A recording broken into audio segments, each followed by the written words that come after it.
morning. I'm Eric Reeser. I know football season starts Saturday, but the Cleveland Guardians are on a bit of a heater. Austin Hedges' two-run shot in the sixth powered the Guardians to a 4-2 win over the Angels last night in Anaheim. Cleveland's back to 500 with the win. 2.5 games back of the White Sox for the top spot in the AL Central. Guardians and Angels are back at it tonight at 9:38. As for the Reds, Cincinnati was shut out last night in San Francisco 5-0. Redlegs and Giants are back at it tonight at 9:45. You can hear that game following the Buckeye Show.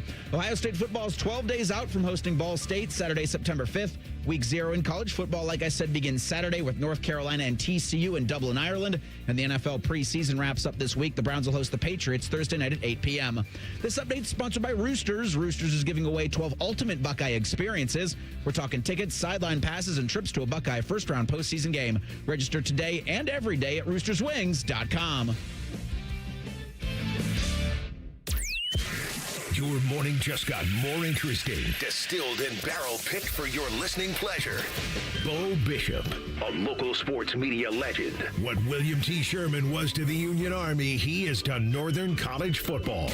A husband, a father, and middling youth sports coach. He's friends with Central Ohio sporting royalty. I'm talking to Ohio State Athletic Director Ross Bjorken. Coach Day walking on with us right now. Good to see you, buddy. Good buddy Austin Ward. My good buddy Tim May, the Tim May Show. The great Doug Lavery's joining us. Hi, everybody. Dom Tiberi here. Oh, Reese came in and he handed me papers. Yeah, and then it's a rundown. And then he said, "You see that button? That's the only button you need to worry about. Don't touch. There's 8,000 buttons in front of me." Oh, I didn't know what he was talking about. The one that says on. We blew the budget on this imaging, and only 2 guys answered our ad on Craigslist. Ryan Baker and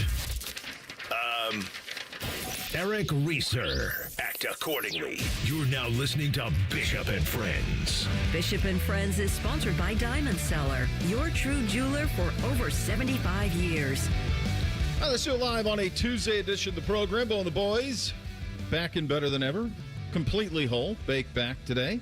We'll do it live for the next 3 of them. Pretty loaded up for you. Little real truth coming your way at 10 o'clock. Will the receivers who replace the receivers in South Bend be more effective than the ones who are in South Bend? We'll get into that coming up in the 10 o'clock hour. 10:15 NFL owners behaving badly. My God, it's succession, the way that this stuff plays out. We'll get into this story coming up at 10:15. 11 o'clock, 2-a-days continues. We are in the NFC East. We will hit the G-Men and the Washington Commanders as well on that side of things. Ryan Day was available yesterday. He had a very funny interaction with Bill Rabinowitz. And Bill asked a question if Ryan was happy with his offseason. Here was Coach Day's answer. I'm not happy with it. Don't you put those words in my mouth. Happy. Well, you have complained about this position group and that position group. There's no blaming, complaining, or defending in this program, so I'm not going to do that. How happy are you with the progress, and what are your concerns? I'm not happy about it at all. Let me change my total tune if that's what you got out of this. I'm pissed off about everybody. I think we're working. I think we have a monster schedule, and I think that we have 51 new guys, so there's a lot of unknown. We know what's coming here. There's going to be storms along the way, but I think our guys have the right attitude. I think we have a chance to be a smart team, but we're going to have to be a disciplined team. And the first step to being a championship team is to not beat yourself. We've talked about this before. And so we have to make sure we're doing that. I will say this, in the scrimmage, there were too many penalties. That's discipline. We cannot beat ourselves early in the season. We are going to be, all over that part of it. There's a lot of areas that we got to improve in fast, but there's also a lot of things that I've seen that are encouraging. So that's been good, but we're nowhere near where we need to be. So it's probably to the point as I'm a man, I'm in my 40s and the back end of the 40s at this point, and it's very likely that most of the things that shape my opinion on sports are rooted in some form of now get off my lawn, that you kind of become one of these as you get older. You end up kind of wearing the same clothes or from the same, so you have to think about these things. You kind of get set in your ways, and you kind of think that everything that you did in the past was the best. It's nostalgia, right? It's powerful. It's potent, and it's very, very powerful. And so I do find myself being guilty of that, of trying to believe or make it seem that everything that we did in the old days was great. And in the old days in college football, and quite honestly in professional football and in high school football, you had these massively long training camps that lasted for weeks, and had in the NFL, I mean, we scoff at 4 preseason games or 3. They'd have 6 preseason games. Camp would last for 7-8 weeks. Same thing in college football. The legendary, the Junction Boys stuff with Bear Bryant when he was at Texas A&M. The legendary Woody Hayes camps that lasted weeks on end and no end in sight and just condition.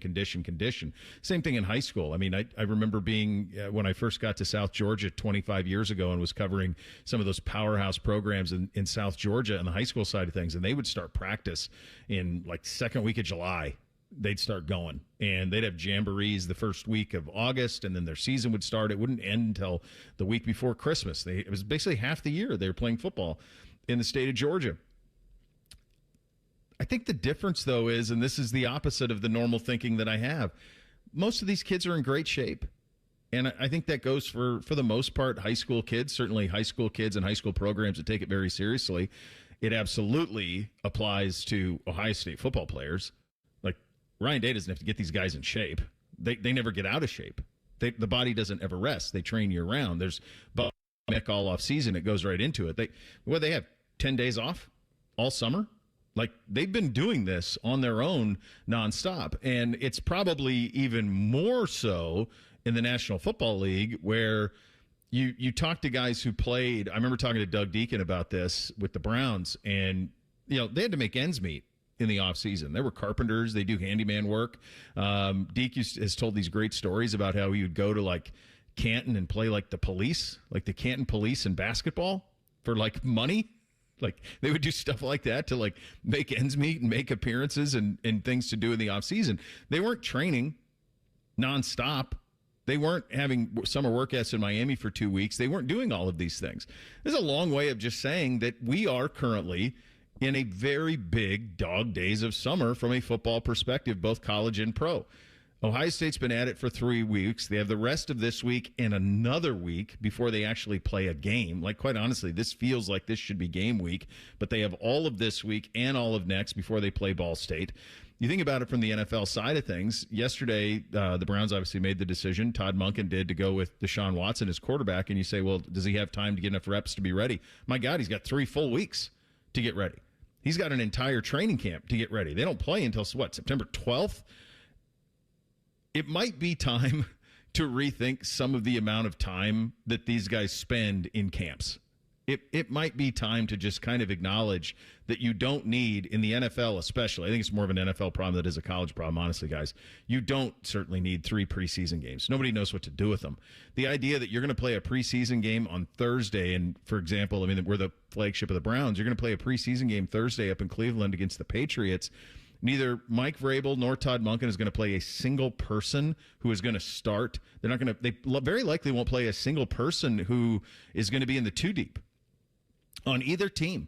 This is going to be the 3s and 4s. Al Michaels is calling this game. This is an Amazon Prime game. Al Michaels is calling a game that is going to feature Dylan Gabriel and Taylon Green on the Brown side of things, and I don't even know on the Patriots side of things.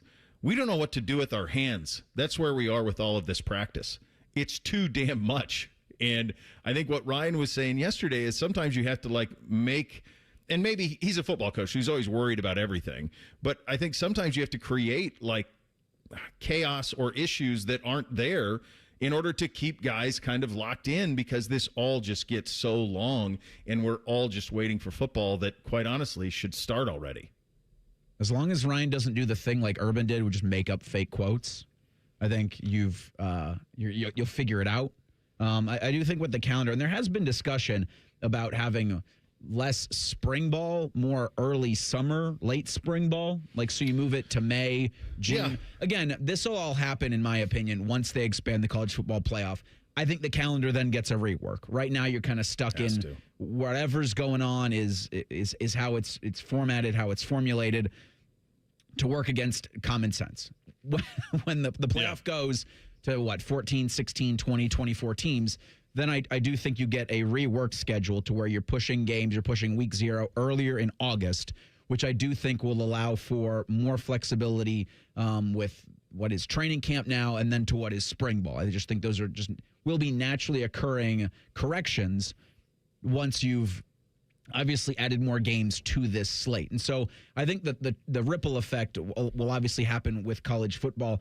I don't know if anybody knows what the hell to do with the NFL, Because They don't. they add what? They'll add an 18th game in, 2-3 seasons from now, and then maybe the get for the Players Association is one less preseason game or maybe less weeks on the OTA schedule. But for NFL coaches, it does feel like they want more and more and more actual time with their players. Coaches are always going to want more time. They just don't need it. They don't need more time. They just don't. And I think I think it's actually a much bigger NFL problem than it is a college problem. I think the college calendar is just a total mess. But I think the NFL camp thing's a mess, and the preseason football's a mess.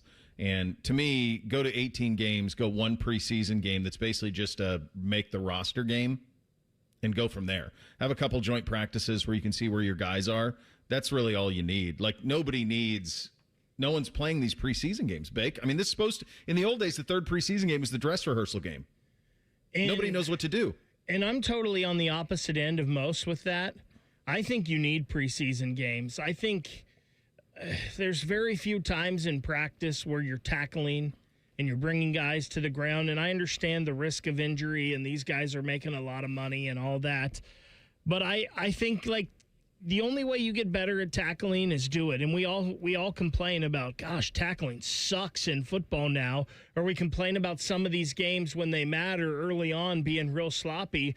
Well, it's because these guys aren't getting reps like they used to. And the practice stuff, maybe you need to be more efficient with it. But I am one who thinks that taking away preseason games is only going to hurt the regular season product, especially that first month of the season.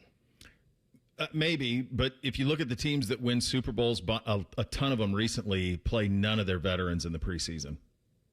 Whether it be Seattle last year, Philly, the Rams, nobody. I mean, for years, the Rams played nobody in the preseason. Kyle plays nobody in the preseason. And really the reason that they love the joint practices so much, Bake, is you get what you're talking about, but you get it controlled.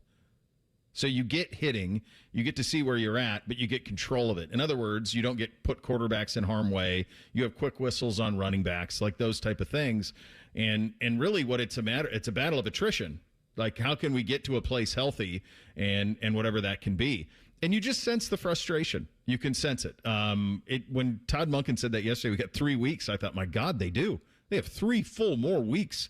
They're going to play a game on Thursday in the preseason, and then they have 2.5 full weeks after that before they actually play another game. And so I think it's more of an NFL problem than a college problem. But even in college, I think it could be amended a little bit to just tighten it up. I think, Reese, you're right. When they go to that kind of that NFL calendar of the mini camps, then I think they're kind of onto something. Because spring football, where it lands, doesn't make a whole lot of sense with everything else they're doing in the sport.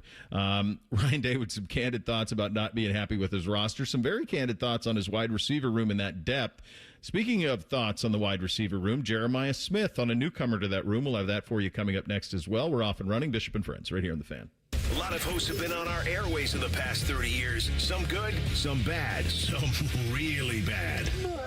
Anyway, sorry for that. The Fan. Austin Ward here, fired up for warm weather, golf season, longer days, more time outside. Ride the momentum and finally drop the weight you keep saying you will. With Awaken 180, it's fast, easy, and we're all proof that it works. Online at awaken180weightloss.com. This is Gordon Miller from Miller Lending, your original home of the no-cost loan.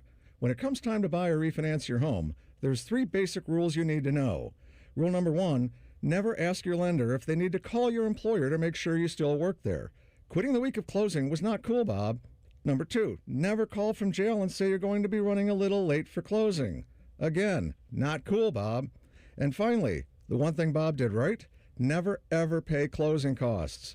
What banks won't tell you is that paying closing costs creates an 8-year break-even, yet the average loan lasts only 4. It's similar to buying life insurance at age 108. The math simply doesn't math. At Miller Lending, we solved that problem 39 years ago. By waiving all the fees, we completely eliminated the break-even, so you will immediately realize savings. So why wait? Pick up the phone and call Miller Lending today. 877-9-NO-COST, or simply apply online at nocostmortgage.com. Miller Lending is an equal housing lender and MLS number 250-2146. The magic of Harry Potter is now at Tim's. Choose your Hogwarts house donut, summon the refreshing flavor of sparkling Patronus, or seek out the delicious golden snitch Timbit. Try them all at Tim's.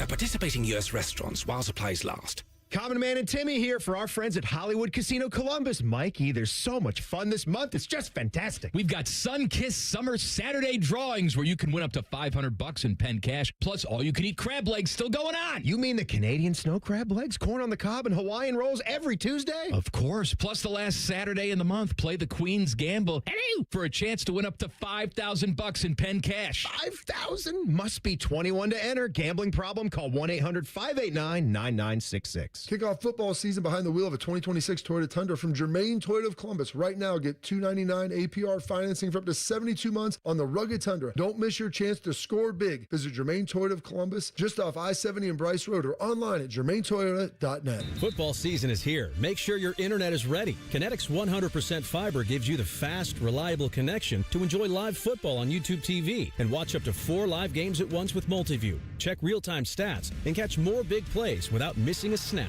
Take your game watching to a whole new level. Switch to Kinetic. Save up to $120 on your first year of YouTube TV. Visit GoKinetic.com for details. Subject to availability and eligibility. Terms, conditions, and restrictions apply. Cancel anytime. Kinetic. Internet better. When it's time to replace your roof, siding, or gutters, trust matters. That's why homeowners across Central Ohio have voted Newman Roofing City Scene Magazine's best roofing company 5 years in a row. Call 614-NEW-ROOF or visit newmanroofing.com today to schedule your free estimate. Hello, it's John Kozik, founder and president of TurboTrack Realty, and I buy real estate as is fast for cash. Give us a call today for an all-cash offer at 614-470-2000, 614-470-2000. I buy vacant properties, inherited homes, divorce situations, death in the family, apartment buildings, commercial properties. I even buy my tenants won't pay me the rent houses. Give us a call today for an all-cash offer at 614-470-2000, 614-470-2000. Helping a new driver get ready for their road test? Here's a convenient new way to make the most of your 50 hours of required practice driving time. The Road Ready Ohio app, available now at no cost to new drivers and their families. Road Ready Ohio keeps track of your driving experience together, providing feedback and safe driving tips. It even generates the documentation you need for the Ohio BMV. The Road Ready Ohio app, free to download in the Apple and Google App Stores. Morning Juice is now on YouTube weekday mornings starting at 6. If you're a fan of Bobby Carpenter, he's ready to attack and dominate. If you're a fan of Jeff Goodoff, drive directly to a hospital. Seriously, the Fan. Fan weather. From the Logan AC and Heat Services Weather Center. We've had a good day of weather so far, and that'll continue for the rest of your Tuesday. Mostly sunny skies, just those passing fair weather clouds this afternoon. Highs in the upper 70s. Partly cloudy skies overnight, lows in the upper 50s. Still partly cloudy for your Wednesday, just a touch warmer with highs pretty close to 80. For the Fan, I'm 10 Weather Impact meteorologist Justin Gertz. Miss a little, miss a lot. Catch Bishop and Friends wherever you get your podcasts. It's free. Sponsored by Atlas Butler Heating, Cooling, and Plumbing. The Fan. Distilled sports discussion served in light beer quantities. You're listening to Bishop and Friends. Certainly was an attention getter when you saw Quincy Porter and Mylan Graham transfer out of Ohio State. Both guys are listed right now on the R-Lads for what that's worth. That's really about as good as we're going to get from a depth chart standpoint right now until we get a little bit closer. Then hopefully we'll start to see some of those things. But both those guys listed as starters over in South Bend for Marcus Freeman's team. And yet you didn't get really any sense of any panic about either of the defections from Ohio State, which probably tells you a little bit about the real truth on what the Buckeyes think of both of them. Now, some of this can also just be the reality of how many resources can you have in a single room, and obviously the resources committed to Jeremiah Smith are pretty big, as they should be, and probably Chris Henry and Ennis and everybody else. So if you're going to lose guys that you put this type of emphasis in, you have to make sure that the guys coming in are up to the task of replacing them. Ryan, available yesterday, commented on his wide receiver depth and the amount of guys who can make an impact. Six could play. Phil Bell and even Dez, those guys can find themselves playing and rotating in. They've been having a good camp. They're working hard out there and showing up. And it's been good. Good competition on both sides. We'll see. And then special teams will play into it. You know, who gets on the field on special teams is critical.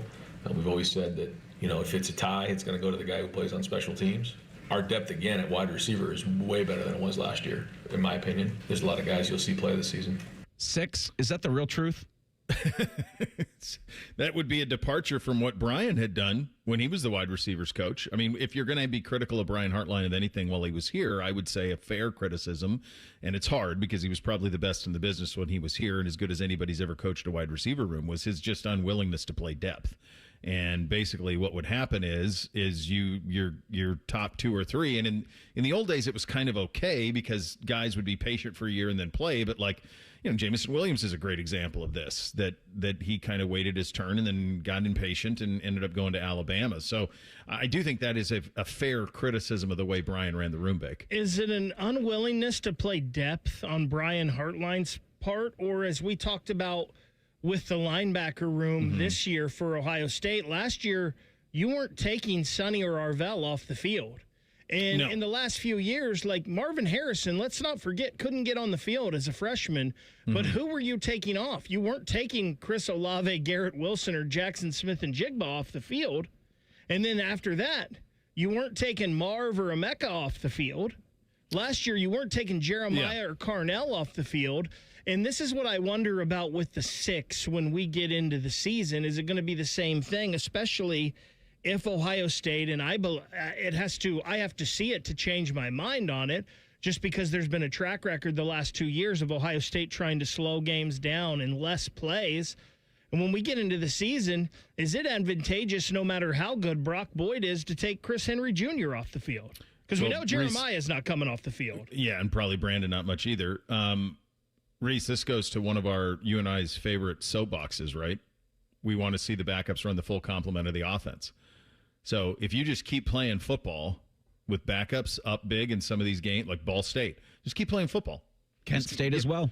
Yeah, just keep throwing it. Like, you know, Jeremiah's not out there. Julian's not out there throwing it. But you don't need to go to 3 yards in a cloud of dust, milk the clock, fewer plays. Like, you know, if you want to develop depth, I would use games to develop depth and to feed the kids that are hungry. That would probably be my approach to that. Bake, you bring up a good point. Like, you take those guys off.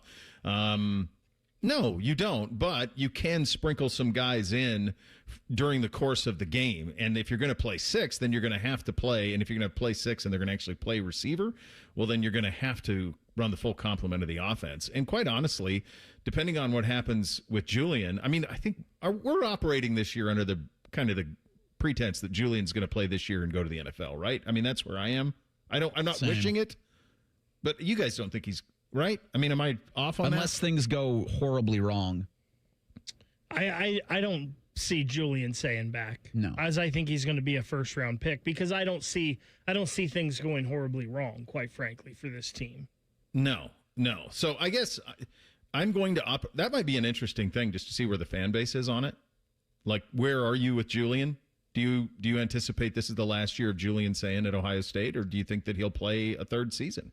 Bo, I can say when we first started talking about this a little bit a month ago, and like some of the Julian disrespect and everything, and I wonder if this has changed, and this baffled me, but there were a lot of people on social media or in the YouTube chats that were like, I hope Julian's gone after this year. I want to see Tavian St. Clair. Careful what you wish for. Well, that's not sure why, but I'm not sure Tavian's even the backup. So, you know, this does go to the point I was about to make, though. If we are going to live in a world where we believe this will be it for Julian and he'll go to the NFL, and that's where I am. This isn't scores. It's not pay attention to anything. To me, he just feels like he's going to be a first-round pick. The size, the strength, and I think he's going to put on a show this year. I think him and this offense are going to put on a show. So my hunch is that he's going to go to the National Football League after this year. So I'm working under that premise. If that's the case, then I've got to see those other 2 quarterbacks. I have to. I've got to see if they can run the full complement of the offense. I have to see if they can be the quarterback of this team next year. And if they can't, then I got to get in the portal. Because I don't think you're turning over a football Ferrari. I mean, you better be ready. You better be ready to handle that job. So it's either going to be a second-year guy, a true freshman, or Tavian St. Clair in year 3, which is the ideal situation, is that it would be Tavian, but he's got to be able to handle all of that. And we talked about this last week, that it was apparent that he was kind of being caught for the backup job. Did Ryan give an update on that yesterday, by the way? on the quarterbacks? Not that I heard. I believe he did. I believe we have a cut in here where he was asked about it. He has one on on Luke Fahey, but I swear there was one where he asked about. So yeah, he's got one here that's titled, "Has he decided between Tavian St. Clair or Luke Fahey as backup quarterback?" Those guys are going to continue to work this week, and so we'll continue because we're not into game week yet. So these guys are still competing, and we want another week of work to kind of see how these guys continue to evolve throughout the next 5 days, and we'll go from there. Both have shown bright spots for sure, and we know what's important there. And there'll be times, I think, even this week where we may even give them a chance with the ones to see what that looks like. But Julian's had a good camp. Julian's been strong, and those guys have a chance to see in the room what it looks like to be a leader, what the expectation is. They're working hard. They're right in the middle of it. School starts tomorrow, so that we're going to change in this routine. But it's been early mornings and late nights. So there were some bright spots again out there today for both of those guys. That's the parallel line. Okay, so he's just telling you the real truth. The parallel line that Ryan is running, and Mark and everybody in acquisition, general manager, all of it, they're running this season out, right? And they're running it to go win a national championship. And we've said this a long time, and I think that it's the real truth that now in college football is truly a year-to-year proposition. You have a team for this year, and next year the team looks very different. But one of the things that you have got to have buttoned up is quarterback, and you can't be left in the lurch there. So they've recruited well there. Tavian's a 5-star.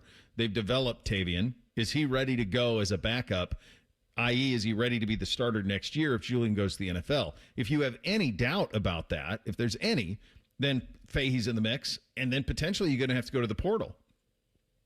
Because as everybody knows around here, there's no patience for a rebuild season next year. Rebuilding the offense without Julian and Jeremiah, there's no time for that, let alone the offensive front. So you're going to have to keep this thing going, and these are the things that they're playing out. So to tie it back into the wide receiver conversation we're having, I think the third and fourth quarters in lopsided games that we don't have as many of them as we usually have, but Ball State, Kent, those type of games. I need to see those two, Fahey, Tavian, I need to see them run the offense. I need to see them spin it and see if they can handle it. And so I think perhaps the approach will be a little different this year in third and fourth quarters of games because he's got to see what he has with those two guys facing live bullets. Do you really think that, Bo? I do. Because I remember feeling this with Kyle McCord, and we never saw it. So That's fair. I also the one thing I will say about Kyle is there's some revisionist history with that. I think they thought Kyle was going to be really good. And I think Kyle was better than people thought he was the 1 year that he was here. I think there's kind of he wasn't as elite. He's still in an NFL camp, so it's not like he's some bum. I think he's in Green Bay, fighting for roster spots there. He was a 5-star kid and all of that. It just, they thought there was a chance to upgrade that position. It's a fair question. Do I really think Ryan's going to play those quarterbacks and let them rip it? Probably not all the time, but I hope that he does it against Ball State. I hope he does it against Kent State, and I hope he does it against the games that are lopsided. I don't need to see Julian do a lot of things. So my hope is that he gets an idea of what he's got behind Julian for next year, and we'll see. But no, I think it's probably fair to be skeptical of that. Every time that you say, well, I think I've seen it all, Lane Kiffin does something that makes you go, well, that's a new one. More on that in 2 minutes. Bishop and Friends, right here on The Fan. Men, erectile dysfunction can affect much more than just your sex life. It can create stress in relationships, leading to feelings of anxiety or embarrassment, and impact your overall confidence and well-being. This is Jeff for Tri-State Men's Health, and we specialize in treating men's sexual health issues to help men find solutions that fit their individual needs. ED is a frustrating condition, and many men suffer for years without seeking treatment. But the good news is that if you're like most men, we have the answer. Our licensed medical providers will evaluate your specific medical situation and recommend a plan designed for you. And these advanced medical therapies work, with treatments having success rates of well over 90%, which means you and the one you love can have great sex again without the fear and worry of ED. You can even last up to an hour or more, and you may just find you're performing like you haven't in years. So call us. Your initial visit is just $99 and includes blood work, a medical consult, and if medically advised, a test dose. And if that test dose doesn't work in the office, your visit is free. Call 800-900-9654 or go to tristatemenshealth.com. At Babs R Us, we believe home improvement is life improvement. As the Midwest's fastest growing 5-star bathroom remodeler, we're more than just transformations. We're a community driven by a mission to bring your dreams to life.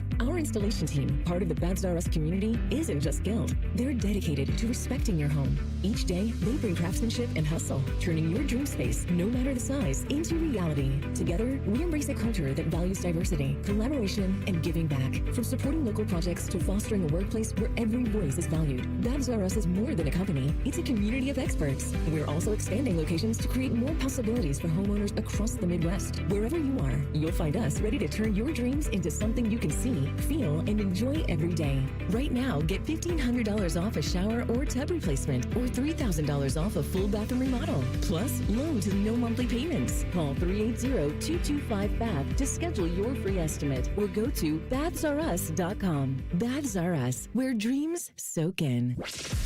Bishop and Friends is sponsored by Diamond Seller, your true jeweler for almost 80 years. The Fan, Ohio's sports destination. What's up? What's up, man? What's up with you? Sponsored by Apex Pros. The pros who knows. So I think the casual fan is trying to wrap their heads around what's going on in the NFL college players situation and guys returning from NFL camps, guys being cut. Like Daquan Wright was cut by the Browns. He was then entered the transfer portal and is transferring to LSU. He is not the only one. In fact, there's several other players, including some who played last year for Ole Miss, that are trying to play and go play at LSU. And so, of course, Kiffin's at the middle of this. Two things are important to understand on this. Number one, this is because of a Louisiana ruling that is Judge Ronald Johnson is the guy on. This was on Monday, actually, but there's a Louisiana ruling that allowed for anybody, this is the specific part, anybody who was a 2022 enrollee to have a fifth year. So it's not like a kid who, went to college in 2018 can go back to playing college football, college basketball. This is for 2022 graduates, high school graduates, freshmen in the fall of 2022. This is their fifth year because the NCAA went for 5 to play 5. So that's why this is happening. So there's not going to be this by the thousands, but anybody that is in that class who is not on an NFL roster, who is an undrafted free agent, has the ability to come back. It's way worse in basketball. It's way worse in basketball, and that's an even bigger problem. And LSU, of course, is at the middle of that too because they are the most unscrupulous. Did you see this, by the way, as an aside? Kim Mulkey ran a girl who was playing for her who is from Kiev, from Lithuania, ran her so that she could sign someone from Russia? Hell yeah, Kim. Like, my God, LSU. The LSU. Like Will Wade, they got amazing. Big East Player of the Year yesterday. So go ahead, Reese. Ago. He was 2 years ago. Big East Player of the Year at St. John's. He averaged 18 points and went undrafted in 2025, then signed with the Jazz, traded to the Celtics, never played due to injury. Will Wade says, come on home. Come on home. Come back to – it's LSU. It's crazy that LSU is doing this. And I guess you understand why Kiffin went there now, right? Oh, by the way, Pete Thamel is just dropping this in the last minute or two. Go ahead. The Big Ten is set to pass a rule today that does not allow players to return from the NFL and play for a Big Ten school. Anyone who was declared for the NFL draft and did not withdraw, appeared on an NFL roster, or signed a contract with a pro league cannot be on a Big Ten roster. You better be ready to fight it with litigation. Why can't the Big Ten? This is what I've talked about, and I love this. They can, as long as everybody rows in the same direction. Mm-hmm. But if one member institution says we can get better doing this, because the SEC did the same thing yesterday. They didn't make a rule. They said it. No, but they said it. That statement by the SEC. Well, so let's play this out just for the proper understanding of all of this. So Kiffin goes first. He's got an availability yesterday where they ask him about Daquan Wright and recruiting NFL players. Here's what Lane Kiffin said in response to that. Made a decision to recruit some kids around the country. And, through these multiple injunctions around the country, which this is not a first time, they've been in college sports for a while, a group of players were granted a fifth year of eligibility around the country in multiple sports. And through them winning their injunction and entry into the portal, they're available to recruit. And so ourselves, like many places around the country, are recruiting them. And at the end of the day, because of these rulings, they're either going to play for you or they're going to play somewhere else around the country. So we've made a decision to recruit them, like probably most people are. Well, he's the one that's doing it the most. He was then asked if he's comfortable with NFL players returning to college. Here was Kiffin on that. Situations are different. Should NFL players come back to college? I believe, and it doesn't matter necessarily what I believe, that answer would be no.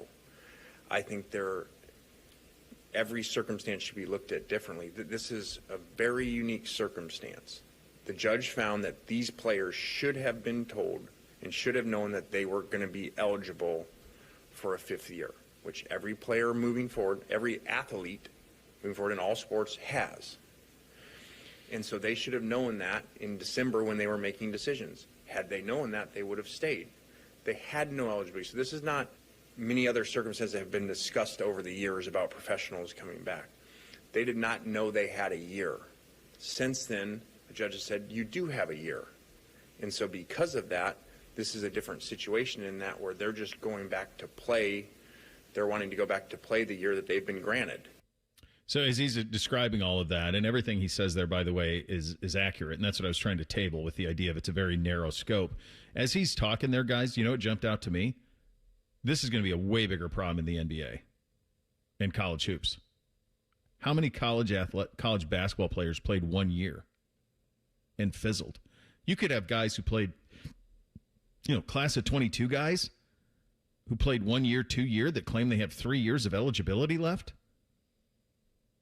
And under this ruling, they would they not?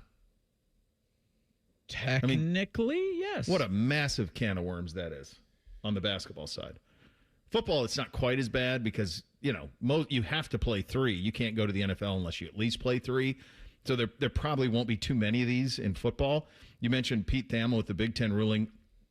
We'll see if it holds up. You just have to kind of all row in the same direction, and then it can. The SEC released a statement, and obviously they want no part of it, but it's a statement versus a ruling. Two very, very different things. Ryan Day was asked about all of this yesterday. Here's what he had to say. If there are teams that have some players out there who are cut from NFL rosters that are going to be on other teams, we have to at least consider it and look at it. Do I like anything about it? Absolutely not. But we got to do what's right for Ohio State. So it's sort of a day-to-day thing right now, and like anything, we're just going to try to adapt. But I think we would all agree, maybe not everybody, but that, there has to be a certain point where your roster gets locked in. But whenever I heard that we were in a meeting and someone says, LSU just got a commitment from the Browns tight end, I said, we are certainly in a different world right now. Yeah, we are. But no, Coach Day, you don't have to do it.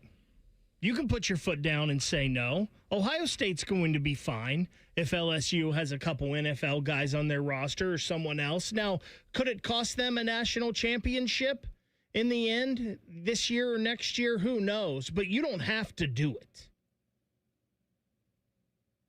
Trying to think. Kurt Cignetti's got a pair of players, and he might be the only one in the Big Ten of consequence that's doing this, point. Where guys on his roster have maybe flirted with the NFL, because I know the one defensive tackle they just got, he was injured before. He was injured in the Big Ten championship, and I don't think has done much football because he's been rehabbing from that injury. But it does, when we heard from Dan Lanning yesterday on it, Ryan Day on it, the Big Ten, obviously, with their ruling, like there's actual ruling here from the Big Ten, the SEC with just a kind of candy-ass statement, just recognizing the issue. It's like, thanks, Southeastern Conference. We are also in agreement on it because the SEC is going back to the government well, which, we've all seen how that's played out. That's not doing anything, yeah.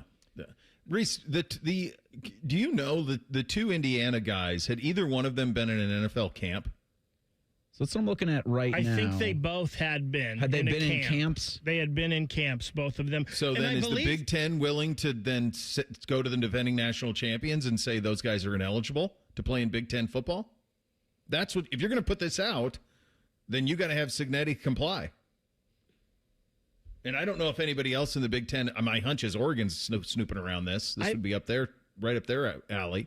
I believe, though, whatever it was, and maybe I missed this yesterday because the NCAA got a stay on that injunction that happened in whatever state. And I believe when that happened, whatever state it was that the Indiana players had petitioned, they were as of then ineligible. Now, I don't know if that's changed or not, or if it's going to, but because this was all different by states. And this goes right, and this goes to what we've been saying only forever, that because they failed on every single level, this is all.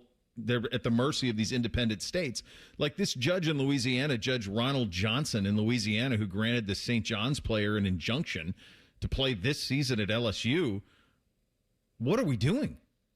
But you can't possibly. This is why, the Big Ten can put this ruling out that Thamel is reporting right now on NFL players. Are you going to apply it to NBA players too? I mean, I had Austin Ward on yesterday, and he was talking about Ohio State maybe thinking there was a guy who was on the roster last year that could come back and help the Buckeyes this year, or signing an Argentinian player who has played professionally. Like, where does this all end? And you know what? Sorry, you're not allowed. Like, if that's what the Big Ten does, see you later. And this is a bigger problem in basketball, you mentioned, Bo, because people have been playing professionally overseas and then coming over and playing college basketball. But I guess you just need to put your foot down like you did with Sorsby and say enough is enough. This goes back to my thing when the NCAA did this 5 for 5 or 5 and 5. Yeah. Why did they change the first number to 5? Why didn't they just leave it 4? You get 4 and 5 and you're on your way. All right, let me we need to take a quick time out. I'm going to take a look at this Thamel reporting on what the Big Ten is trying to do and see if this will hold up. Is it just a football thing, a basketball thing? We'll have more on this coming up shortly. Bishop and Friends right here on The Fan. We used to have a billboard with our host's face on it, but only ugly people work here now. You mama say you ugly, hey! The Fan, Ohio's sports destination. Common Man and Timmy here for our friends at Hollywood Casino Columbus. Mikey, there's so much fun this month. It's just fantastic. We've got Sun-Kissed Summer Saturday drawings where you can win up to $500 in pen cash, plus all-you-can-eat crab legs still going on. You mean the Canadian snow crab legs, corn on the cob, and Hawaiian rolls every Tuesday? Of course. Plus the last Saturday in the month, play the Queen's Gamble for a chance to win up to $5,000 in pen cash. $5,000? Must be 21 to enter. Gambling problem? Call 1-800-589-9966. How many of you have had your garage floor done? I'll wait for the answer. That's enough. How many of you think it looks like crap? That's because it is crap. One quick call to Comer & Cross Concrete Floor Coatings at 1-800-NEW-FLOOR, and they can install a gleaming new Comer & Cross garage floor in one day. A Comer & Cross garage floor is the gold standard. It's like pulling into a new car showroom every night. And here's the best part. It is guaranteed your garage floor will never chip, crack, or show tire lift like epoxy or paint ever. And listen, you lazy bum, they'll even take the stuff out of the garage for you. They're all certified uniform pros. No subcontractors at Comer & Cross. This is a premier product with premier results, and they hired a premier endorser to tell you about it. For your quick and easy Comer & Cross garage floor quote, call 1-800-NEW-FLOOR now. That's 1-800-NEW-FLOOR, or go to comercross.com, COMER cross.com. Recalculating route. Estimated arrival time. Never. I'm Dr. Kandula, founder of Advent. For people with nasal congestion, sinus pressure, sleep apnea, snoring, or allergies, finding a solution feels like a never-ending road trip. First stop, my primary doctor. Then the pharmacy. Then a sleep specialist. Then an ENT. What if there was just one destination to treat your problems for good? Welcome to Advent, your one stop for breathing and sleep relief for over 20 years. Unlike other practices, we focus exclusively on these conditions, so you get comprehensive care. 96% of patients with severe nasal breathing issues report improvement. Plus, most insurance is accepted for these effective 20-minute in-office treatments. You have arrived at Clear Breathing. The magic of Harry Potter is now at Tim's. Choose your Hogwarts house donut, summon the refreshing flavor of sparkling Patronus, or seek out the delicious golden snitch Timbit. Try them all at Tim's. At participating U.S. restaurants while supplies last. No one plans to get into an accident, but when it happens, we strive in making life easier for you. This is Justin Hinderer. The Hinderer Motor Company Collision Center is ICAR certified and certified by many manufacturers to provide the best quality repair available. All of our repairs come with a lifetime warranty. We have our own 24/7 towing service so you never have to wait. Plus, we offer on-site rental cars for every lifestyle. At Hinderer Motor Company, we love what moves you. Common Man here for Germain Hyundai, where right now $99 a month gets you your choice of a 2026 Hyundai Elantra or a 2026 Hyundai Kona, a brand new Hyundai for just $99 a month. And only at Germain, get free gas for 3 months. And with Germain's $1,000 price promise, no one will sell you a Hyundai for less. Find your $99 Hyundai today at GermainHyundai.com. With approved credit, Elantra $44.95 down, Kona $39.95 down, plus tax, title, first month's payment, 7,500 miles per year, ends 8/31. ESPN senior NFL insider Adam Schefter joins Rothman and Ice every Wednesday at 12:30, and he works blue. Okay. The NFL Playbook with Adam Schefter is sponsored by the Roofing Guys. Indeed it is. The Fan. All your favorite fan shows are available when you want them. Head to 971thefan.com and hit that subscribe button. The Fan, Ohio sports destination. What's the weather outside? Who cares? Bakers and shorts. This is Bishop and Friends. Hey, fellas, when it comes time to making a big decision like the ring, you don't wing it. That's why I trust my friends at Diamond Seller. Nearly 8 decades, their families help generations of couples celebrate life's biggest moments. Exceptional quality, larger diamonds, better value. It's that simple. And guys, here's the best part. They walk you through it. So step by step, you know what you're going to get, and you're going to get it right. Whether you're ready to propose or ready to upgrade, visit Diamond Seller, 2 locations, Sawmill Road, Easton Town Center, or learn more at diamondseller.com. I was looking at this Pete Thamel report that happened right in the middle of our last segment. And his report, I'll just read it verbatim. The Big Ten is set to pass a rule today that doesn't allow players to return to the NFL and play for a Big Ten school. Anyone who has declared for the NFL draft and did not withdraw, appeared on an NFL roster, or signed a contract with a pro league cannot be on a Big Ten roster. What is missing from this that will help them avoid litigation? The word NBA? I guess it's not a word. Yeah, that. I mean, isn't that a problem? It's certainly NHL, maybe too. I don't. Yeah, sure. Yeah, NHL, NBA especially. NHL do a good job with you. You're right. NHL a little bit too, but definitely NBA. In professional basketball, I would have to say you might want to extend that to G League, NBA. Like you would have to, and this is going to take lawyers much smarter than I. So those billable hours still undefeated. We're going to have to list almost every single professional basketball league. That's right. In the world. That's exactly right. If you are serious about this, and that would affect Ohio State. Yes, and so if you're going to apply this to football, and Bake, you're right. If they all just comply, then you don't have a problem. But if you're going to apply this to football, then you have to apply it to everything. This has to be applied to basketball. You can't have guys playing professionally and then come in and playing college basketball. And then you have to say, well, if we're going to play by these rules and nobody else is that a smart way to go about our business? Like the first comment after the Thamel post from some clown on the X platform, Big Ten conference officials love hurting themselves. If the SEC doesn't make this a rule, why would you? You're putting yourself at a competitive disadvantage. It's the very first comment. And you're right, Bake. In Buckeye football, it's not going to kill them if they don't take guys who aren't good enough to make NFL rosters. Like it's not going to kill Ohio State football. But if you start applying this to basketball, you have to have the same rule in that sport. Otherwise, you're up for litigation before you even start applying the rule. And it has to apply to both. You can't just pick the sport it applies to. This is why they keep getting in trouble with all this stuff. There's no rule that they can put in place that truly works for all of it. It's all going to lose in court every time they do any of this stuff. You need one circuit judge in some state to make a ruling, and then you get a stay, and you can't fight it for 8 months, and so nothing changes. So if you're going to apply this to football, it has to apply to basketball too. Otherwise, you're setting yourself up for litigation.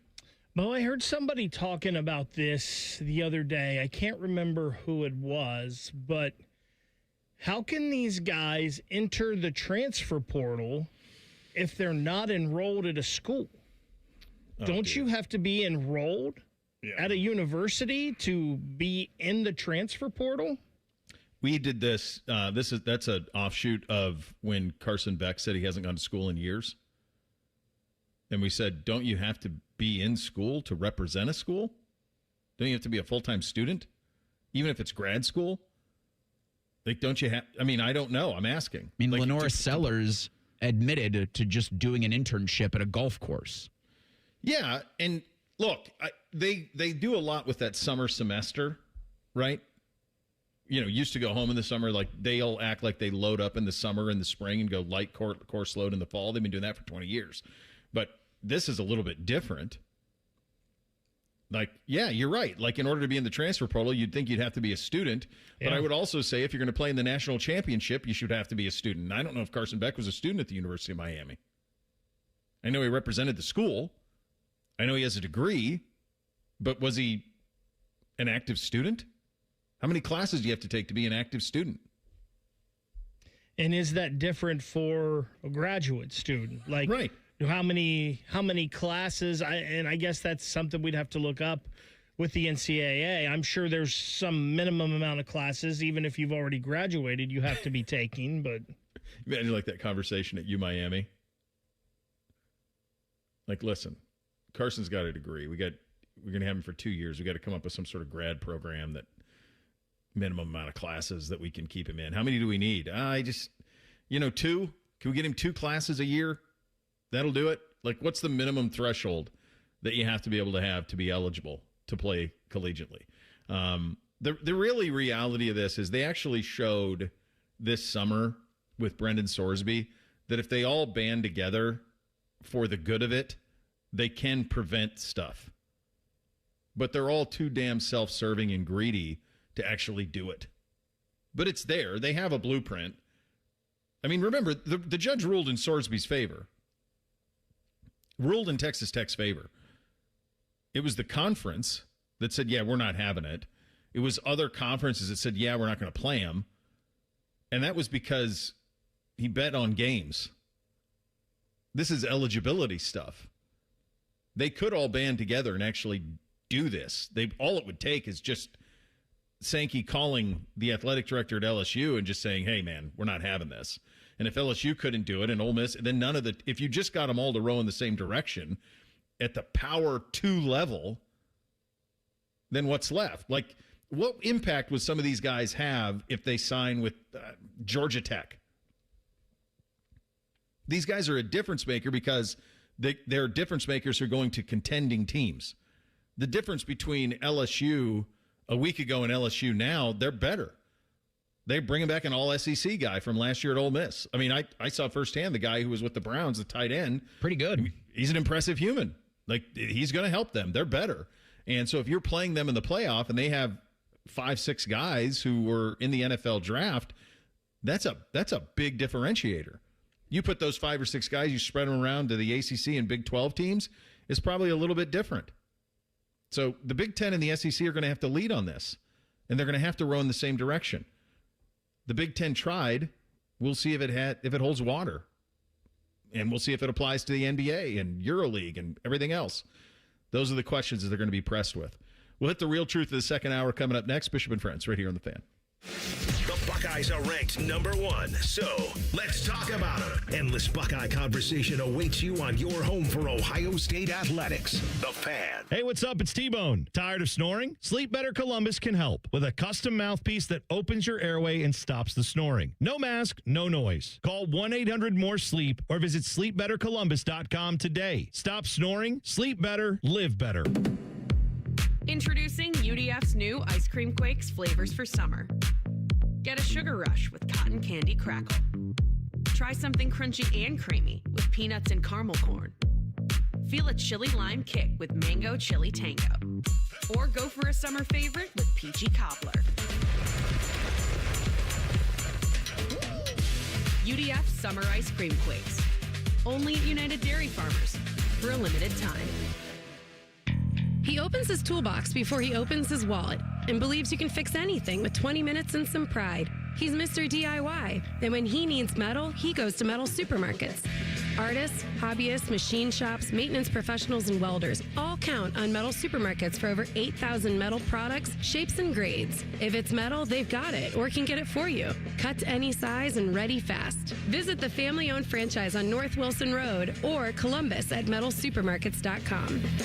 Steve Air with USA Insulation. Let's do some quick math together. Your energy bill this summer, probably one of the highest you've ever paid. Now imagine that same bill all winter long. That's what you're going to be looking at if you don't fix your insulation. You can still get the best deal of the year. We foam your walls, we insulate your attic for free. That ends August 31st. You don't want to miss it. The insulation pays for itself in energy savings. Call before August 31st for your free attic insulation. 529-2440 or usainsulation.net. USA Insulation. Nothing annoys me more than wasting time. Scotty Vegas here, and I want to be golfing or playing tennis or betting on people golfing and playing tennis. I hate waiting on an oil change, but that's all changed. Krieger Ford, the car buying experience was amazing. The service, just as good. I left my Bronco in the driveway and easily scheduled an oil change at KriegerFord.com, and they even came right to me and changed it. All game changer, the Krieger Ford experience. Experience it at KriegerFord.com. There are lots of ways you could celebrate America's 250th year. Epic fireworks,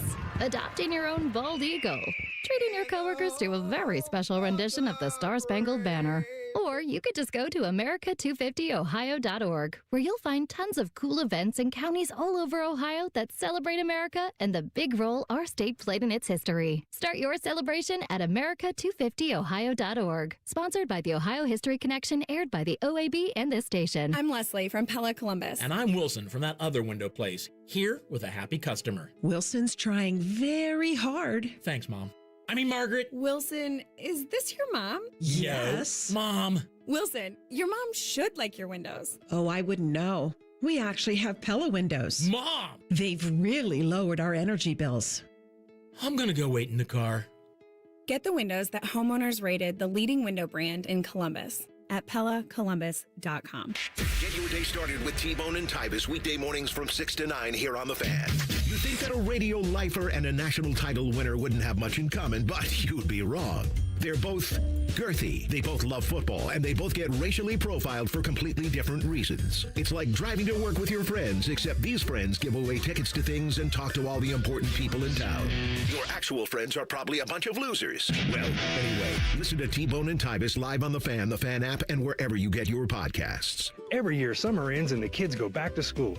This year, I'm going back too, at My Computer Career. They'll help me get the skills and certifications that can get me noticed by top employers in months, not years. Now I'm on a fast track to a high-demand IT career where the rewards can finally match my value. Visit mycomputercareer.edu and take the free career evaluation today. That's mycomputercareer.edu. It's never too late to go back to school. Financial aid is available to those who qualify, including VA benefits. Hey, it's T-Bone again. Sleep apnea doesn't have to rule your nights. Sleep Better Columbus has been treating snoring and sleep apnea for over 15 years with proven results and now has an office open in Marysville. Call 1-800-MORE-SLEEP or go to sleepbettercolumbus.com. Stop snoring, sleep better, live better. Broadcasting live from the McDaniel GM Superstore Studios, driving excellence since 1916. Chevrolet. Together, let's drive. WBNS HD1 Columbus. Good morning. I'm Eric Reeser. Ohio State football is back in 12 days. The top-ranked Buckeyes will host the Ball State Cardinals Saturday, September 5th. It'll be a 12:30 kickoff with Senior Day festivities to start off the 2026 season. Week 0 begins Saturday in Dublin, Ireland. North Carolina battles TCU at noon. The NFL preseason wraps up this week. Browns host the Patriots Thursday at 8 o'clock. Dylan Gabriel's going to get the start there. Deshaun Watson was named QB1 on Monday. Watson won't see any more preseason action, but will start for Cleveland Week 1 in Jacksonville. Bengals look for a perfect preseason Friday night against the Eagles in Philadelphia. In baseball Monday, the Guardians push their win streak to 6 with a 4-2 win over the Angels in Anaheim. Cleveland's only 2.5 back of the AL Central. As for Cincinnati, Reds drop their second straight, a 5-0 shutout by the Giants in San Francisco. This update sponsored by High Bank Distillery Co., locally inspired dishes and award-winning cocktails. Visit highbankco.com to make your reservation today. Dine, drink, distill at High Bank. Pull up a stool and ask the bartender for something neat, because Uncle Bo is on the radio. This is Bishop and Friends.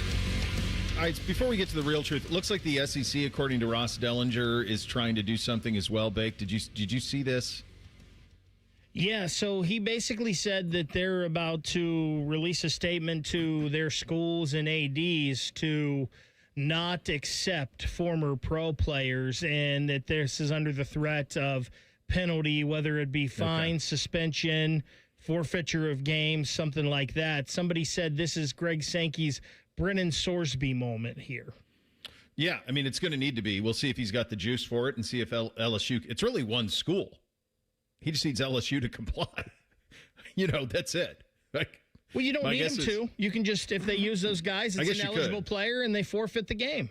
Yeah, and then you have to be able to stand up to the litigation that LSU would have on that. So the SEC would just have to be able to withstand that.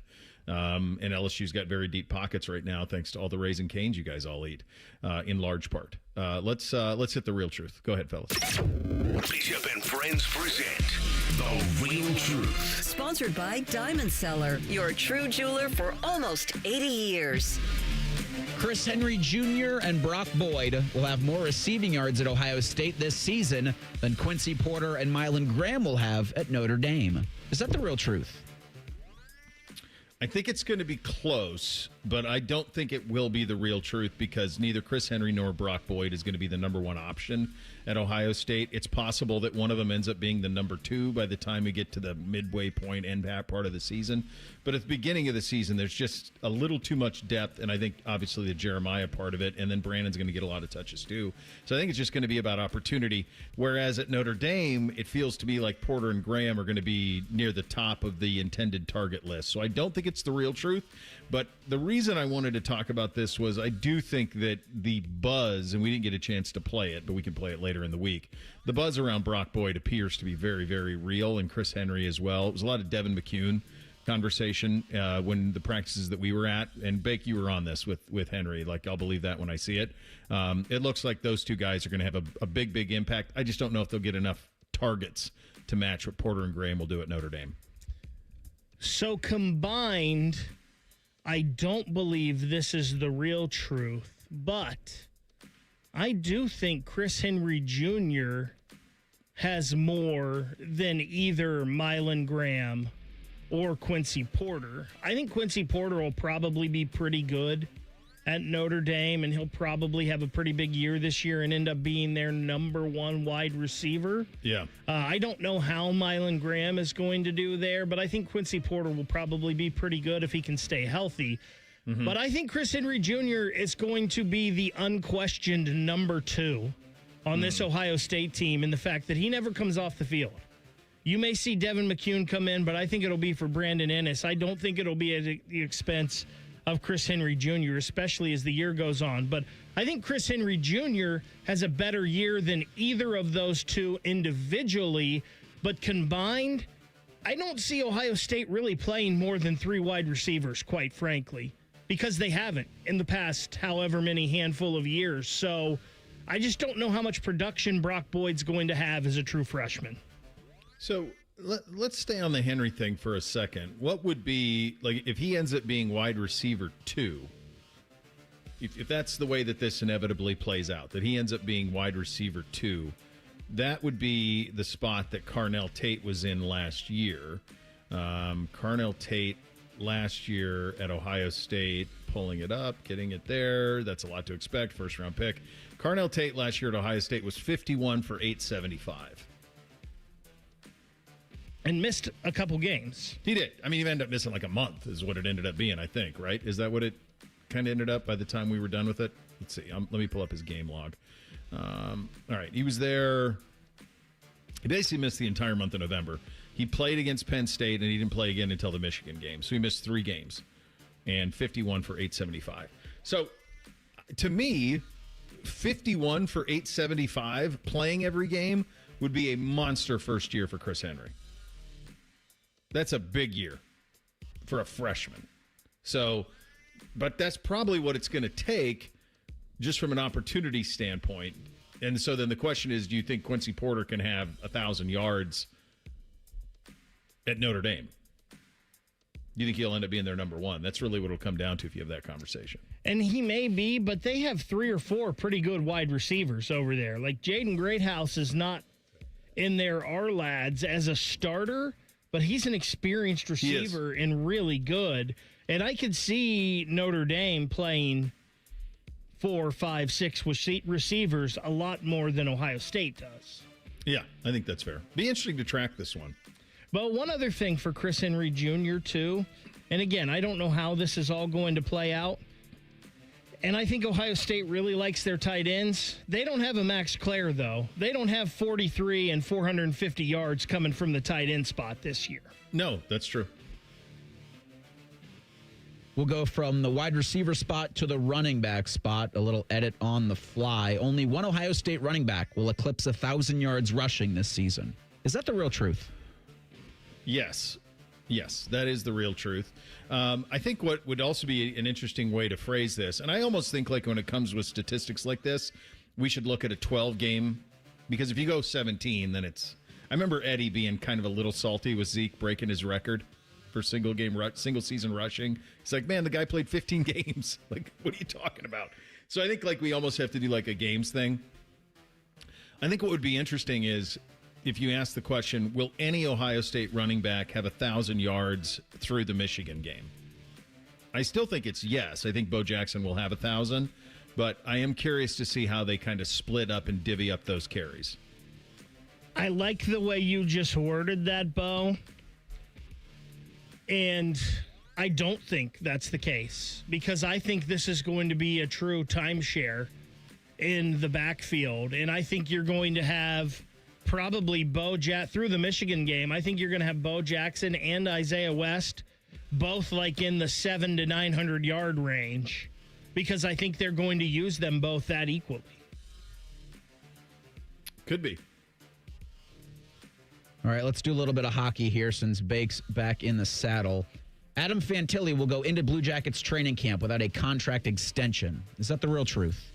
I mean, I'll lean on Bake on this, but my hunch is yes. It hasn't happened. It's August 25th. I don't know what they're doing. I don't know what the offseason's. I don't know what they're doing this offseason. I can't make sense of it. I don't understand why he's not signed. Like, I don't understand once Carlson and Bedard got done. I don't get what you're waiting for. I saw Cutter Gauthier, who scored 40 goals, turn down a possible $13, $14 million a year contract with Anaheim. Well, I feel like this has got to be term, Bo. I think the Blue Jackets want Adam Fantilli. Yes, I think the Blue Jackets want to sign Adam Fantilli for an 8-year deal, because this is the last year you can do that. Mm-hmm. And I think Fantilli's camp doesn't want to do that. I think they want maybe 4 or 5 years, like Carlson and Bedard both did. This has got to be term. The Blue Jackets have to think there's no way somebody's coming with an offer sheet. And I don't get why this is done. I heard Portion with Dylan Tyre and Tim May on Saturday, and he said he thinks once the calendar turns to September and training camp's right around the corner, that maybe there's going to be more urgency to get this done. I'm going to say Fantilli does get signed before training camp, but it's going to go right up to it. You don't... you're probably right. I don't get it, though, Bo. It makes no sense why he's not signed. I mean, guys, what sense do we make of this offseason for them? Not much sense, but it's been bad. Yeah, we're just going to put a word on it. This has not been good. There's no reason to go into. I mean, when do they go into camp? It's end of September. I think it's September 16th. Okay, middle of September. We're less than a month from them starting camp. Like as they go into camp, why do you have any belief that they will be better than they were a year ago?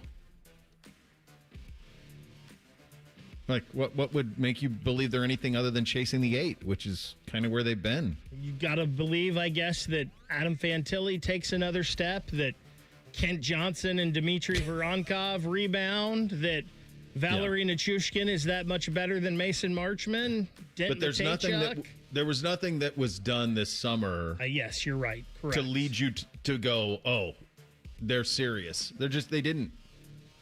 There just was nothing there that happened. Summer came and went. It was mostly bad news. And, yeah, I mean, you could, our guys are going to get better. Well, okay.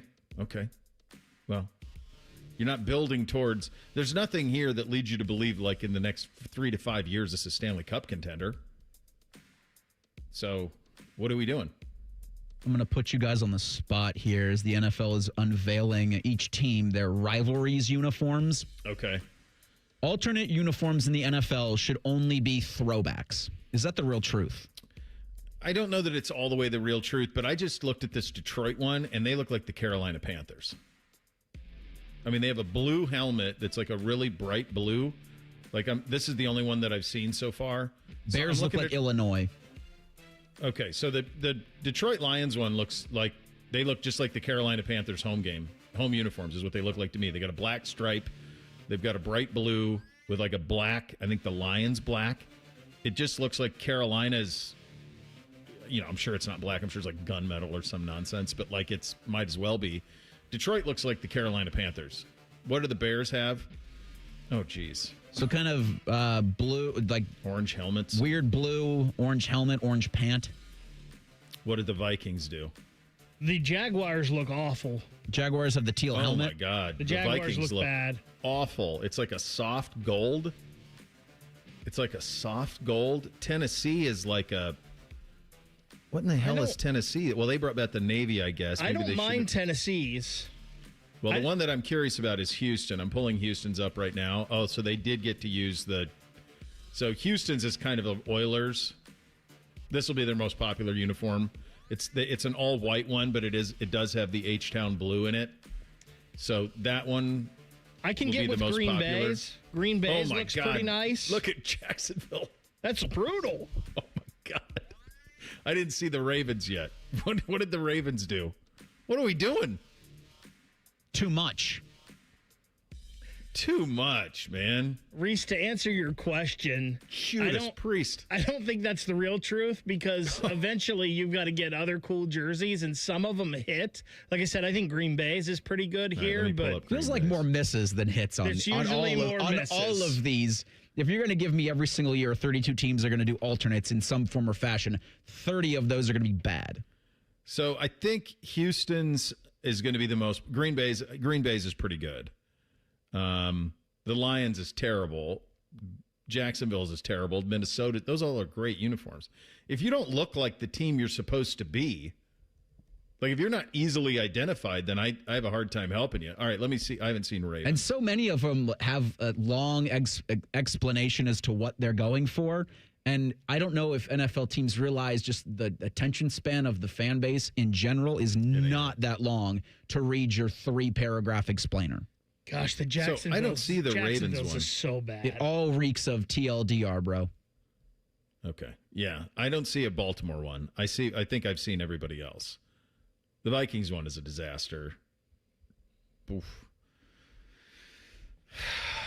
Not great. Not great. Speaking of not great, an NFL owner did what? And he did it where?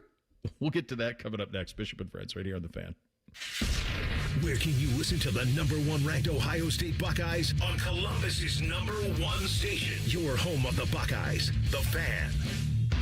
Football fans, it's almost time to draft your team and kick off another season. This year, take your fantasy football draft party to Twin Peaks, where cold drinks made from scratch food and wall-to-wall TVs make your local lodge the ultimate draft day headquarters. Round up your league, grab a table, and get ready for the picks, the rivalries, and a full season of bragging rights. Whether you're defending your title or drafting for the first time, start your fantasy season at Twin Peaks. Book your fantasy football draft party at your local lodge today. Common Man here for my friends at Care Heating and Cooling. Summertime napping season is upon us. What's that mean? Well, that means for me, a little nap on the leather couch. I got the ceiling fan on, but if that AC's not working properly, that nap turns into crap. Am I right? You got to make sure that AC's in tip-top shape, and the only people to call are my friends at Care Heating and Cooling. The message on their homepage says, we care about your comfort, because they do. If you're not comfortable in your own home, they start to get itchy and scratchy. Here's what you need to know about my friends at Care. They've won the Lennox Centurion Award for 17 years in a row. Now, if you're not in the biz, you don't know what that is, but I'm going to tell you, it's given to the top 5% of Lennox dealers in the country each year. Their service techs are the best in the business, business, and there's not a problem they can't solve, except maybe the meaning of life. They had no answer when I asked them. But think about living without central AC. Mess you up. My friends at Care also have easy online scheduling. CareHeatingandCooling.com. Care Heating and Cooling. Call 1-800-COOLING when you need a company you can trust. Inside or out, Billiards Plus has what you need for tailgating season. Fire up your new top-of-the-line grill for a perfect game day feast. Then keep the fun going inside with pool tables, shuffleboard, and more. Billiards Plus, the store you won't want to leave. Shop online or visit them on Dublin Center Drive in Dublin. Football season is here. Make sure your internet is ready. Kinetic's 100% fiber gives you the fast, reliable connection to enjoy live football on YouTube TV and watch up to 4 live games at once with Multiview. Check real-time stats and catch more big plays without missing a snap. Take your game watching to a whole new level. Switch to Kinetic. Save up to $120 on your first year of YouTube TV. Visit GoKinetic.com for details. Subject to availability and eligibility. Terms, conditions, and restrictions apply. Cancel anytime. Kinetic. Internet better. Anthony Rothman here. Unlock your home's potential with a home equity line of credit from Telhio. For a limited time, receive a special rate as low as 6.25% APR. Visit telhio.org to apply. Member NCUA. Terms and conditions apply. Fall is a season of change, and Hinderer Motor Company is turning over a new leaf with big savings. This is Justin Hinderer. Right now, any one of our participating locations is paying up to $3,500 over Kelly Blue Book value. That's right. Drive in your current vehicle and leaf with one of ours today. Don't wait. The leaves are falling and so are the prices. At Hinderer Motor Company, we love what moves you. Hello, it's John Kozik, founder and president of TurboTrack Realty, and I buy real estate as is fast for cash. Give us a call today for an all-cash offer at 614-470-2000, 614-470-2000. I buy vacant properties, inherited homes, divorce situations, death in the family, apartment buildings, commercial properties. I even buy my tenants won't pay me the rent houses. Give us a call today for an all-cash offer at 614-470-2000, 614-470-2000. Helping a new driver get ready for their road test? Here's a convenient new way to make the most of your 50 hours of required practice driving time. The Road Ready Ohio app, available now at no cost to new drivers and their families. Road Ready Ohio keeps track of your driving experience together, providing feedback and safe driving tips. It even generates the documentation you need for the Ohio BMV. The Road Ready Ohio app, free to download in the Apple and Google App Stores. The Reds are on the Fan's family of stations all season long. If you don't listen, Terry Francona will ride his scooter to your house and yell at you. Your home of the Reds. The Fan, the Fan 2, and the Fan 3. Fan weather. From the Logan AC and Heat Services Weather Center. We've had a good day of weather so far, and that'll continue for the rest of your Tuesday. Mostly sunny skies, just those passing fair weather clouds this afternoon. Highs in the upper 70s. Partly cloudy skies overnight, lows in the upper 50s. Still partly cloudy for your Wednesday, just a touch warmer with highs pretty close to 80. For the Fan, I'm 10 Weather Impact meteorologist Justin Gertz. Miss a little, miss a lot. Catch Bishop and Friends wherever you get your podcasts. It's free. Sponsored by Atlas Butler Heating, Cooling, and Plumbing. The Fan. Keep your friends close and your producers closer. You're listening to Bishop and Friends. And homes in Columbus know that August brings those aggressive yellow jackets and wasps. They're everywhere. Don't wait for invasion. Protect your property and your family with Rose Pest Solutions Home Service Program. The Rose Home Service Program provides year-round protection, one flat annual fee, regularly scheduled visits. Rose is local, family-owned, and trusted by your neighbors in Ohio for over 165 years.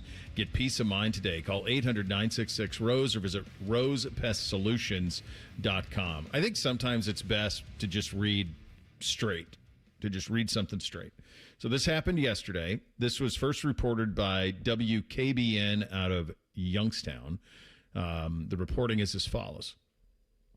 San Francisco 49ers owner Jed York arrested in the Valley over the weekend and found guilty of 2 misdemeanor charges after court documents state that he responded to an undercover law enforcement advertisement on a prostitution website.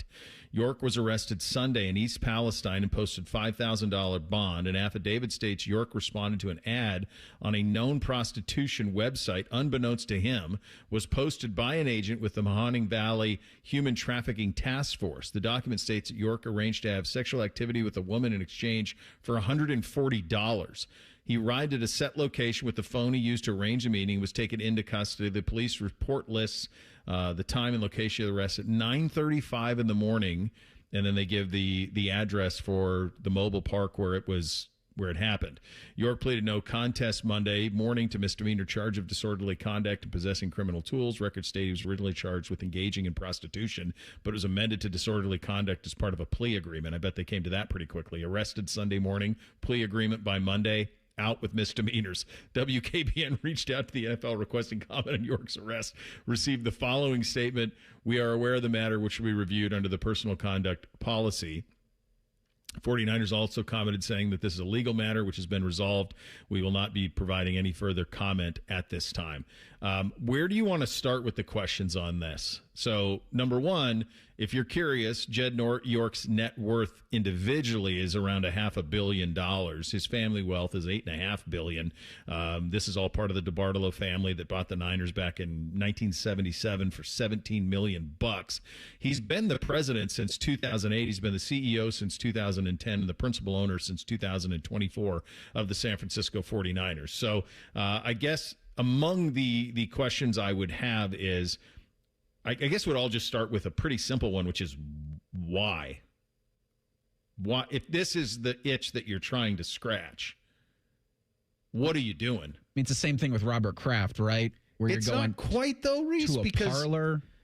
It's not quite though that, because that is, I think it is. Is it understood that there are those type of places where that type of activity happens, and Kraft kind of got in the middle of it, but that isn't quite going to East Palestine, Ohio, to a trailer park and answering an ad for $140. Like, Kraft was probably going to something that moonlights as one thing, but is actually something else, which I think is quite common around this country. I mean, it's a masseuse parlor, right? That Kraft went to. Yes. Wasn't a massage, right? Okay. This is a billionaire NFL owner. And by the way, the Kraft thing is probably behavior that's happened a bunch with people in that area. I mean, probably in terms of a business, that's one thing and advertising the other. This is answering something on your phone, agreeing to $150, then going to a trailer park in East Palestine, Ohio, and getting caught. So what are we doing? York, a Cardinal Mooney grad. Yeah. So from that area. It's a drive, though. I mean, it's every bit of 30 minutes from Youngstown to East Palestine. But I guess I say that to say that he's probably familiar with things like that in that area. Correct. I would agree. But also, so to him, all the more reason, Reese, not going out of his way. Have that come to you. So I think we're trying to apply logic to this. As three people who have never engaged in this and would never engage in this, the why is something that we can't, it defies our logic and probably the logic of all of our listeners, but not a billionaire who it feels like engages in this regularly. Probably, but either way, he would have been busted, right? Because it was a sting operation. He would have been busted. He's using his personal phone. Like, why does he not have an Ask Jeeves guy to set this thing up? You got to have a number 2 phone. Yes. Again, these are good questions. Where's the in-between layer? The first question I had in all this, and you're never going to get it answered, is, okay, this is the time he got caught. How often does this happen? Good night. And I don't think he's on his own here. Like, I just assume in my life that all uber rich and all uber powerful people are into conduct like this. I just assume that all of them got there somehow, and this is how they got there. Like, I just assume all of them are involved in this stuff. I don't know. I'm with you on some of it. I don't know if this is how they got there. I think that when you get to a point where you're so rarely ever told no, that it seems like some of these guys look for that extra level of, they just keep chasing another type of thrill and another type of accommodation is what it seems like. And whether it's, something, like the Kraft thing or this thing. Obviously, from the very, very highest level of this would be like the Epstein stuff that has been in the news for 3-4 years now, and the names that are on that. Diddy, like all of this stuff. Like, there's been a bunch of this stuff around sex trafficking, which is just a massive, horrific problem, and this is part of it. It's just the failure of intelligence test for York here.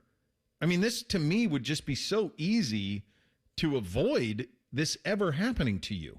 There should be layers between you and this type of behavior if you're the owner of the San Francisco 49ers. Layers.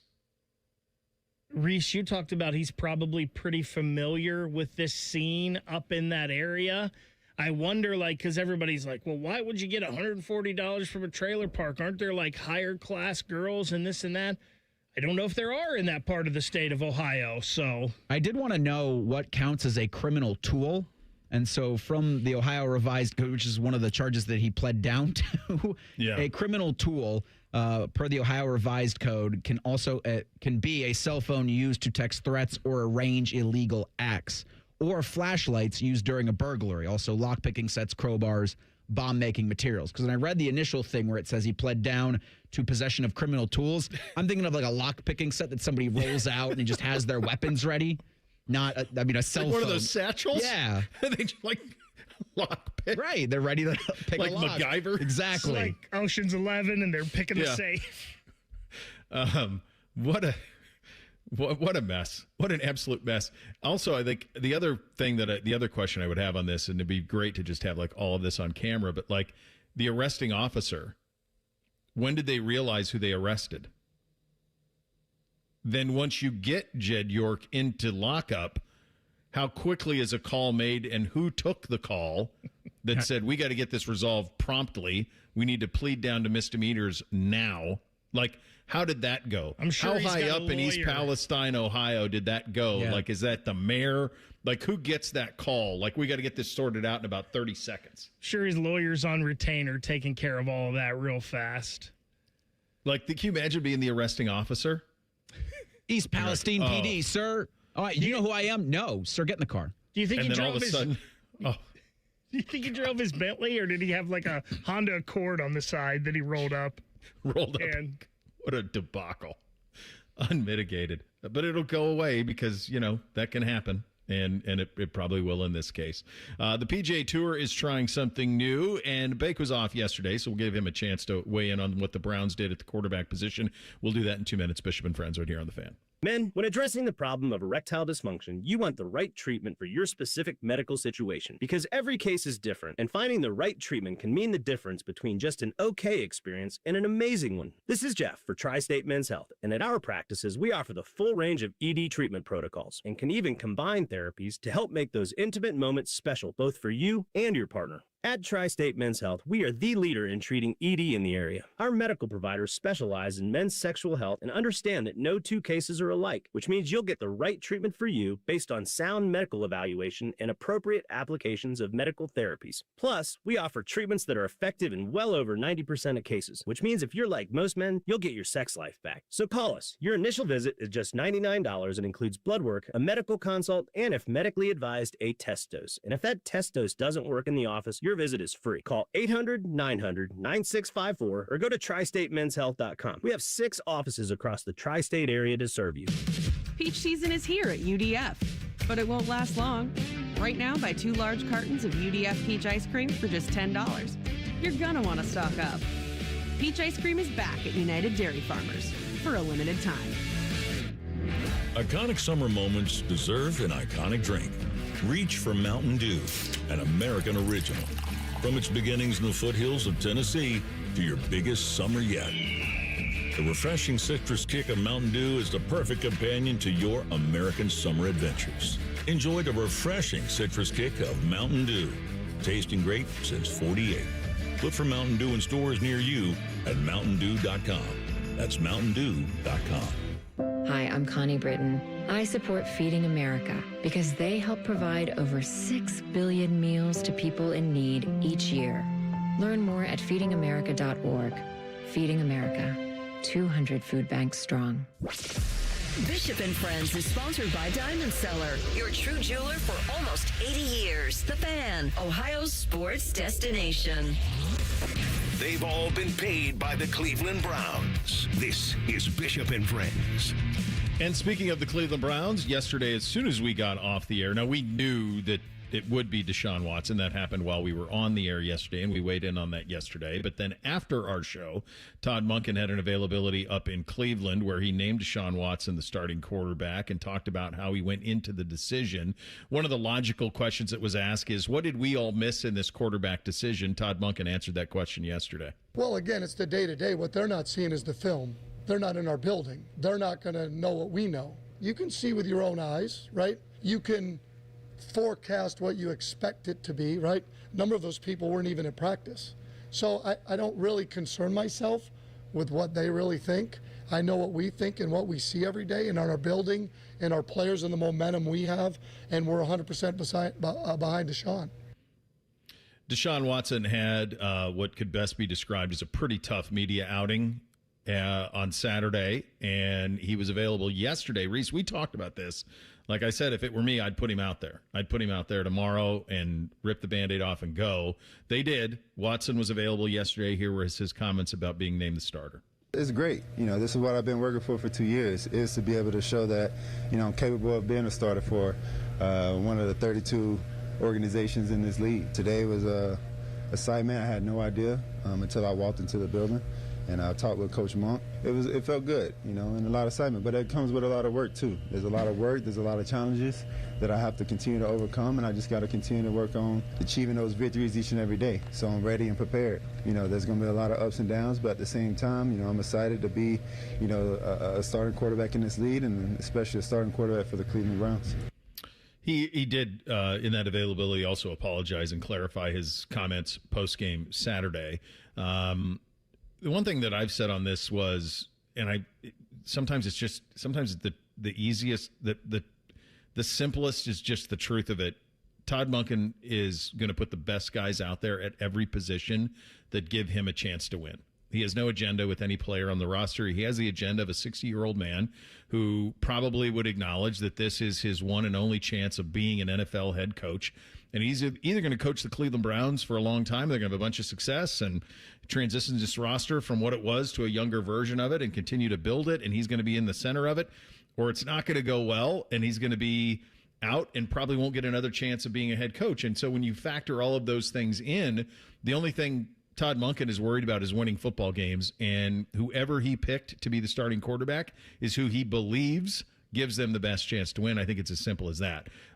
Bake, you were off yesterday when we discussed all of this, everything that happened Saturday, and then this decision. Obviously a lifelong Browns fan. What did you make of all of this?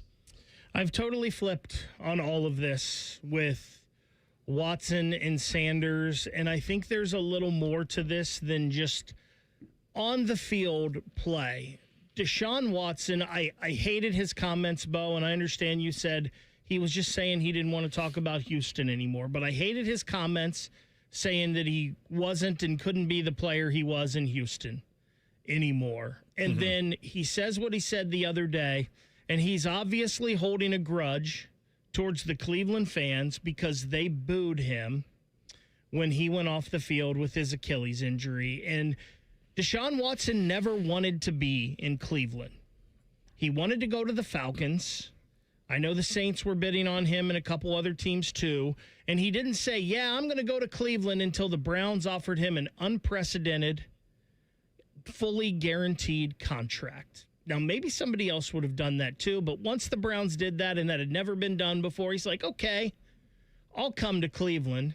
He also, to me, if this is this close, like, I just don't understand the point in starting him. And if he doesn't want to be there, how can he rally the guys around him to play better? So I've totally switched on this, and I was getting on the verge of this Browns roster, if they get competent quarterback play, could be a team that played meaningful games towards the end of the year and be right there fighting possibly for a playoff spot. I think this is another 3-14 year for the Browns because I don't think either of these guys are good enough at that position, and I just don't see Watson rallying this team. So, to that point, the one thing that I would say is that NFL teams, college teams are, I mean, quite honestly, they're like all of us. They're pretty siloed. They're pretty siloed. And one thing that I have seen firsthand is the genuine affection and belief that Browns players have for Deshaun Watson. That I've seen that firsthand, and his leadership and all of those things. So, and I think that all changed with the hiring of Monk. I mean, that's what changed all of that. Like, it would have gone a very different way, I think, if there was no coaching change. There was, and so with Monk, everybody got a clean slate, and they got to prove what they're capable of. The only thing that I do think, and I said this many times, to me, if it was close, then Shedeur just makes all the sense organizationally. He's a fifth round pick. He's under team control.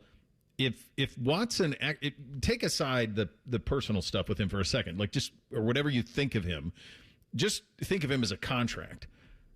If Watson plays well, you're going to have to figure out if you would want to bring him back.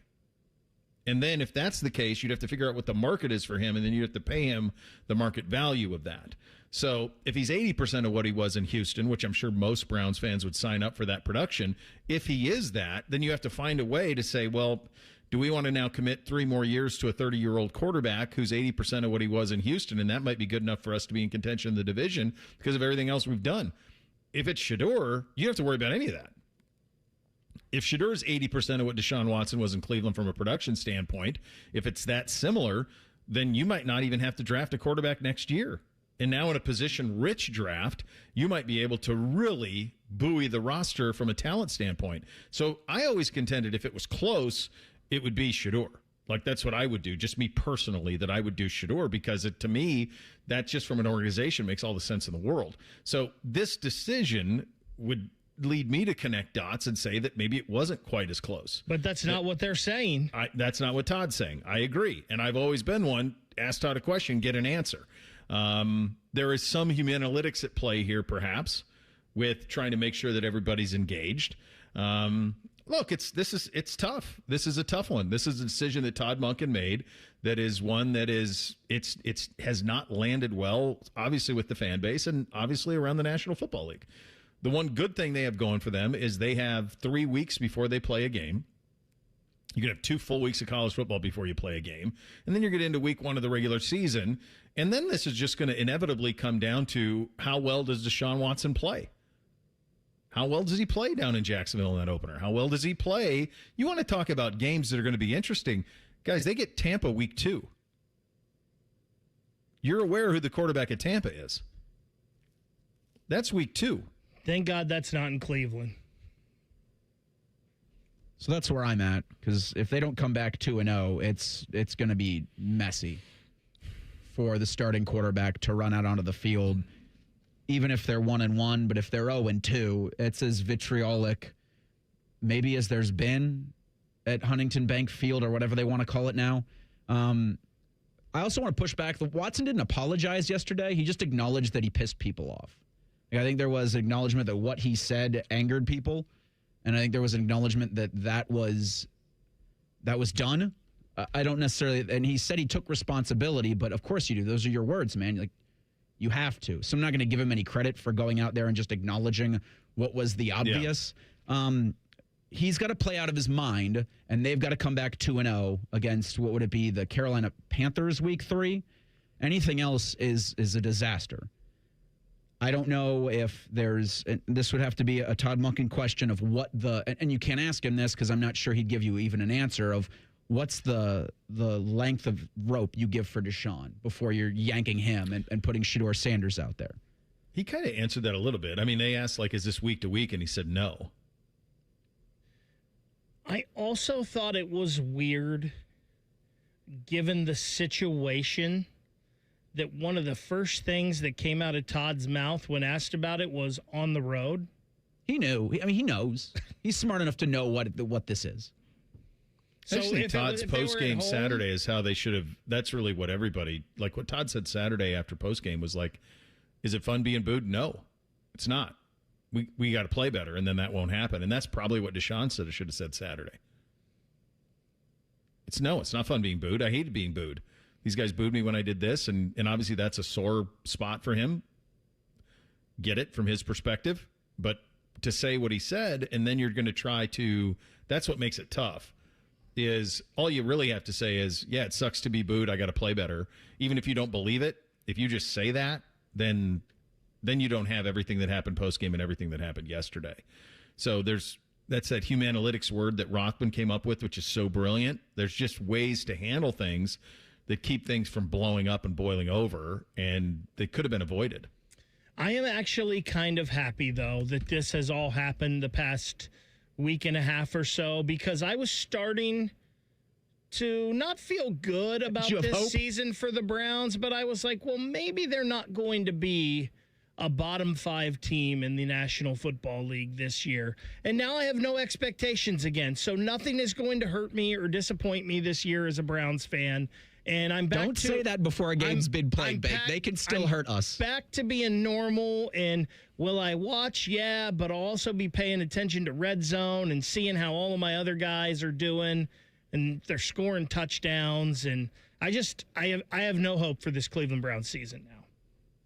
And the only way that they're going to get the hope back, and I'm guessing your view is similar to a lot, the only way they get that back is by winning. If they win and prove people wrong, then people will get lured back in. So it's up to them to do it on the field.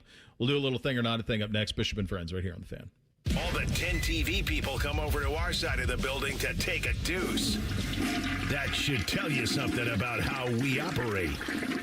The Fan. Nothing makes a gathering great like Eggland's Best Eggs. They're just so delicious, with better nutrition, too. For us, it's eggs any style, as long as they're the best. Eggland's Best. Last year, we had 295 trials where we've been offered a total of $90 million on all those cases.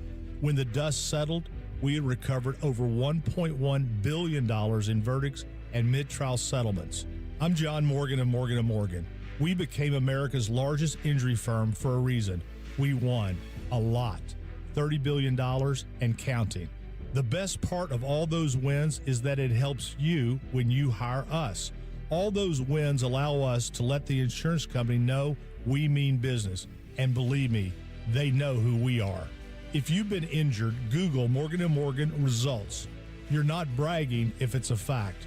3 million people tried to hire us last year alone. That happened for a reason. Visit forthepeople.com and let's get started this minute. Morgan & Morgan, forthepeople.com. Morgan & Morgan, Ohio office located at 600 Vine Street, Cincinnati. Prior results do not guarantee a similar outcome. How many of you have had your garage floor done? I'll wait for the answer. Yeah, that's enough. How many of you think it looks like crap? That's because it is crap. One quick call to Comer & Cross Concrete Floor Coatings at 1-800-NEW-FLOOR, and they can install a gleaming new Comer & Cross garage floor in one day. A Comer & Cross garage floor is the gold standard. It's like pulling into a new car showroom every night. And here's the best part. It is guaranteed your garage floor will never chip, crack, or show tire lift like epoxy or paint ever. And listen, you lazy bum, they'll even take the stuff out of the garage for you. They're all certified uniform pros. No subcontractors at Comer & Cross. This is a premier product with premier results, and they hired a premier endorser to tell you about it. For your quick and easy Comer & Cross garage floor quote, call 1-800-NEW-FLOOR now. That's 1-800-NEW-FLOOR, or go to comercross.com, COMER cross.com. Hi, I'm Dr. Kandula, founder of Advent. We know that when you breathe well, you live better. Just ask our patient Andy. As long as I can remember, I've had issues breathing through my nose. Since starting this journey and having this procedure done, day-to-day life has just gotten better. I'm able to do all the things that I want to do without having to think about breathing. I breathe through my nose. I sleep through the night. I don't wake up with headaches. Advent can deliver long-term results in about 20 minutes with simple in-office procedures. We diagnose and treat the root cause of nasal congestion, sinus pressure, sleep apnea, snoring, and allergies. 96% of patients with severe nasal breathing issues report improvement, and most major insurance plans are accepted. Best advice I can give anybody that has sinus, sleep issues, just get it checked out. Go in and have someone take a look at it. It's 100% worth it. Care Heating and Cooling. Honest technicians, honest pricing. Call 1-800-COOLING. Great cars, great deals, Great Lakes Hyundai. The savings are so good. The savings are so good at Great Lakes Hyundai of Dublin. Right now, lease a new 26 Tucson SE for $149 per month for 36 months. Just $149 a month. Only at Great Lakes Hyundai of Dublin. Plus, get 10 years or 100,000 miles of powertrain coverage with your new Hyundai. Just off 270 or at glakeshyundaiofdublin.com. From military life to a rewarding career in IT, kickstart your new journey in a matter of months in the fields of IT and cybersecurity, including AI. Learn more at mycomputercareer.edu/CWP. Financial aid is available for qualified students, including VA benefits. When it comes to your roofing, siding, or gutter needs, call Newman Roofing. 614-NEW-ROOF. NewmanRoofing.com. If only there was a radio show that constantly talked about Ohio State athletics. Well, good news. It's real, baby. The Buckeye Show. Weeknights at 6. Proud to be your flagship home of the Buckeyes. The Fan, Ohio sports destination. The Fan Poll is sponsored by JT's Pizza and Pub, home of award-winning pizza and $2 tall boys. All day, every day. Sports conversation that's worthy of a toast, or at least a stiff drink. You're listening to Bishop and Friends. All right, time for a little thing or not a thing on a Tuesday. Hit it, fellas. Thing or not a thing. Sponsored by Billiards Plus. Find your next grill and everything you need for the master griller. Billiards Plus on Dublin Center Drive in Dublin. Speaking on the Assorted Crackers podcast, Walker Jones, executive director of the Grove Collective at Ole Miss, revealed the chaos in Oxford after Lane Kiffin took the LSU job. A lot of sleepless nights. As a matter of fact, I spent several nights sleeping at the Manning Center, and we worked 24/7 to keep our roster and to keep the program going. And what people don't realize, too, is half the staff was going to LSU. Right. So we literally had to have 2 different text threads, 2 different staff meetings. We had to ask coaches to leave the room. We had to no hall room conversations, nothing written down, nothing written on the grease boards in the office. Because half the staff was literally, we were going to be competing against. It's like espionage spy games. Well, and we actually had the FBI come through and walk the building for bugs and for everything. Because, really? Yeah, we knew kind of what was in Baton Rouge, and we knew how they work. We operated. So literally, I remember getting on my knees and looking underneath the desk, like checking for is there some sort of bug in my office? Somebody was like, "What are you doing?" I'm like, "You just trust me. You don't know this guy like I do." Yeah. So, thing or not a thing. That last line is so crazy. Mm-hmm. Trust me, you don't know this guy like I do. So, look, the devil's fun was on your side, I guess, is the way that I would read that. They know everything Kiffin was capable of, and we're happy with it because he won, and LSU is willing to take all that comes with it because he wins. And now he's just at a place where he actually has pressure to win for the first time since he was probably at USC. There's legitimate pressure to win at LSU with all of the things that they're doing. None of this is really surprising to me. But one other thing on this, none of this is Lane Kiffin's fault either. It's not his fault. It's the calendar's fault. The calendar made this happen. He didn't have to take the LSU job, but just ask yourself the question. If you are in a position at a place and some place that is superior to where you work offers you more money doing the same job, would you take it? Or would you stay because of loyalty? Ask that question.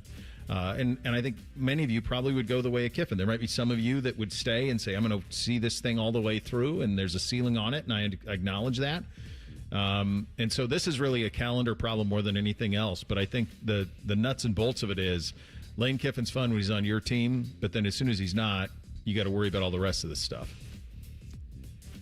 And that's why this is a thing. And I don't want to be someone that stands here on a moral high ground. But if you know that dude is bad and he's in your program, who cares if you're winning? Get rid of the dude. It's just like all the stuff up at Michigan that everybody knew what these guys were doing, but yet they just kept looking the other way because they're winning. And they won a national championship. And it's why the stuff with Jed York doesn't surprise me. And I know they're on different levels. But, if you have to say that about a guy after he left your building, why didn't you get rid of him when he was in your building? Like, why are we just letting these people do heinous and bad things and get away with it? Like, if you're... Because he wins. And that's why none of it shocks me. Mm-hmm. And I think they're all doing it. Yeah. And... Yeah. Because you want to win. I mean, it's what Harbaugh did at Michigan. People at Michigan, there's probably I'm sure some people up there have, integrity and scruples and all of those things, but they were sick of losing to Ohio State. And so, okay, let's go. It's fun to beat Ohio State. So let's beat them, and who cares how we do it? Also, the Assorted Crackers podcast is 3 gentlemen who are the most SEC looking and sounding dudes on the planet. Well, the name... Yes. It's a good play on words. Very good job who figured that out, because, yes, it's 3 of the whitest SEC men, again, in history, and then Walker Jones, and they all sound exactly the same. Yeah. Michigan Stadium, or the Big Hole, turns 100 next year. It's getting ads for the first time in history. Coca-Cola, Meijer, Google, Gemini are going to be the first 3 sponsors to display their logos inside the 107,000-seat arena. This was from Michigan on Wednesday. School released renderings of the sponsors' ads on the sides of the video board, on the wall at the base of the stands, and a national championship sign on the south end of the stadium. So outgoing AD Ward Manuel said, quote, Michigan Stadium is one of the most iconic and cherished venues in all of sports. That is laughter you're hearing. And we have been deeply intentional about preserving its tradition, character, and identity. As we introduce this partner program, we will do so with care and purpose, ensuring that any brand partner presence is strategic, tasteful, and aligned with the values of the University of Michigan, end quote. Thing or not a thing? So I'm going to say not a thing to me, because I just assumed that they already had advertising in there. Most college stadiums have advertising in there. Ohio stadiums had advertising in it for as long as I can remember. I don't remember that being a big deal when they added it. It certainly felt like it happened way before I got here. I had no idea that they didn't have it. I didn't know it was a sense of pride for them not to have it. But, it's also a little bit of an intelligence task. All of these guys are looking for found money, and Michigan just found a bunch of money. So to me, this isn't a thing, but I don't know how a Michigan fan would feel about it. Maybe for them, this was a sense of pride that they didn't have any of this stuff. I don't know. It's not a thing to me. However, I do think it's interesting that Ward Manuel, who is being forced out as the AD, talks about preserving character. Yeah. In strategic, tasteful, and aligned with the values of the University of Michigan, when we just talked about all the things Ward Manuel looked the other way on in his program, things that were way worse than throwing a Meijer ad up on Michigan Stadium or a Google ad on Michigan Stadium. It's just funny when the person giving the message is the one that just let all of this stuff go. It's almost like Deshaun complaining about the fans booing him in his situation off the field when, dude, you created your situation. I know I don't know if we've talked about this in a while, but PGA Tour golf is coming back to Firestone in Akron, just not necessarily the Champions or the Challengers tours. So the LeBron James Family Foundation Invitational is going to take place July 6th through the 7th at the South Course at Firestone Country Club next year. It's going to feature amateurs and pros from the tour's Pathway to Progression Pro Bound 5 program. The Pro Bound 5 program creates pathways for the top 5 players in the final Advocates Professional Golf Association collegiate rankings each season to gain membership to the APGA Tour. Thing or not a thing? I'm happy for Firestone. That's an incredible golf factory. They have 3 courses there, not just the South. They're all pretty cool. It's set up for it. It's built for championship stadium golf, much in the way that Muirfield is. So it's kind of a layup on that. So I'm happy for that. But I also this isn't going to come across my wavelengths. I'm not going to be worried. This isn't a PGA Tour stop. They had just lost a senior stop, so that went away. So they're going to have professional golf back. And maybe for them, it's like a small step, right, towards getting back in a bigger way. Because I think that venue, and I think the state of Ohio should have more than one PGA Tour stop with the quality of golf courses in this state. So I hope that it's that for them. But this isn't something that I'm going to be locked into. Yeah, I don't think it's anything that a lot of people are going to be locked into, but a cool thing for the city of Akron and Firestone to continue having events there. A cool thing for LeBron to do in his hometown and helping out hopeful future PGA golfers. Yeah. Hopefully it's all cool, and maybe it's a bridge back. We'll see. Speaking of the PGA Tour, I did see something from our buddy Dave Shidlowski on what they're going to do at the Tour Championship. We'll get to that and two-a-days coming up in the final hour. Giants and Commies in the NFC East. Bishop and Friends right here on The Fan. We're the highest rated sports radio station in America. There's no joke there. We just are. The Fan, Ohio's sports destination. Hey, what's up? It's T-Bone. Tired of snoring? Sleep Better Columbus can help with a custom mouthpiece that opens your airway and stops the snoring. No mask, no noise. Call 1-800-MORE-SLEEP or visit sleepbettercolumbus.com today. Stop snoring, sleep better, live better. This is This Date in Reds Baseball with team historian Greg Rhodes. 1942, and the Reds were having a so-so season. Not many reasons to go to the ballpark. But wait, not on this August 25th, for the Reds were playing a night game, and there just happened to be a lunar eclipse that evening. And what better place to watch than from the grandstand? So the Reds promoted the game and the eclipse, and some 6,000 fans showed up. Which doesn't sound like much, but that was a big crowd that season for a weeknight game. And in the 7th inning, as the eclipse began, the Reds invited all the fans over to the third base stand so they could get a better view. Eclipse night at the ballpark. Think they had a bobblehead for that? On this August 25th, 1942, this date in Reds baseball. This Date in Reds Baseball is brought to you by the Cincinnati Reds Hall of Fame and Museum, presented by Dinsmore. Celebrating greatness, preserving history, providing inspiration. Whether it's water heater trouble, clogged or leaky pipes, or sub pump worries, Logan Services has you covered. With service calls for just $79. We're fast, friendly, and here to help you with your plumbing projects. Logan Services. Hi, it's Jen Winters from The Fan. I decided it was time to lose weight, not just for my health, but because I was tired of seeing myself in photos and on video. With football season coming up, I wanted to feel more confident. And that's what brought me to Hydrate Me Med Spa.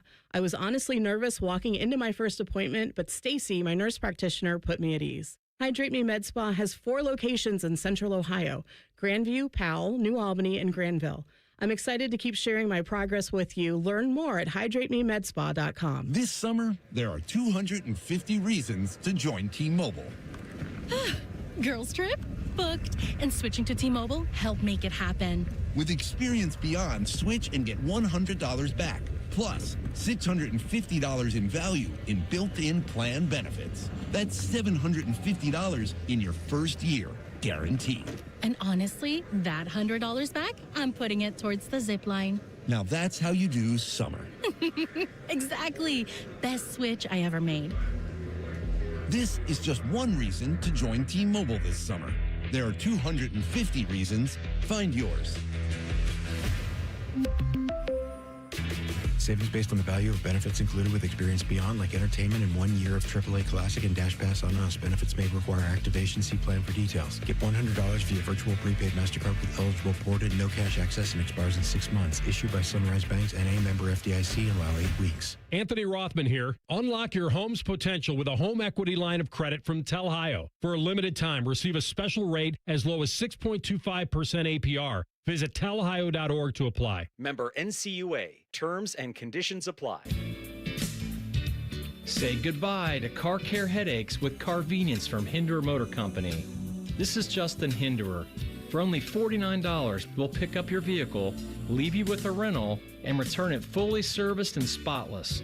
No more juggling your schedule or wasting hours at the shop. Carvenience lets you focus on what matters while we take care of all the rest, making life easier. Schedule your service today at HindererMotorCompany.com. Mommy, can I sit in the front seat just this one time? Please, please, please.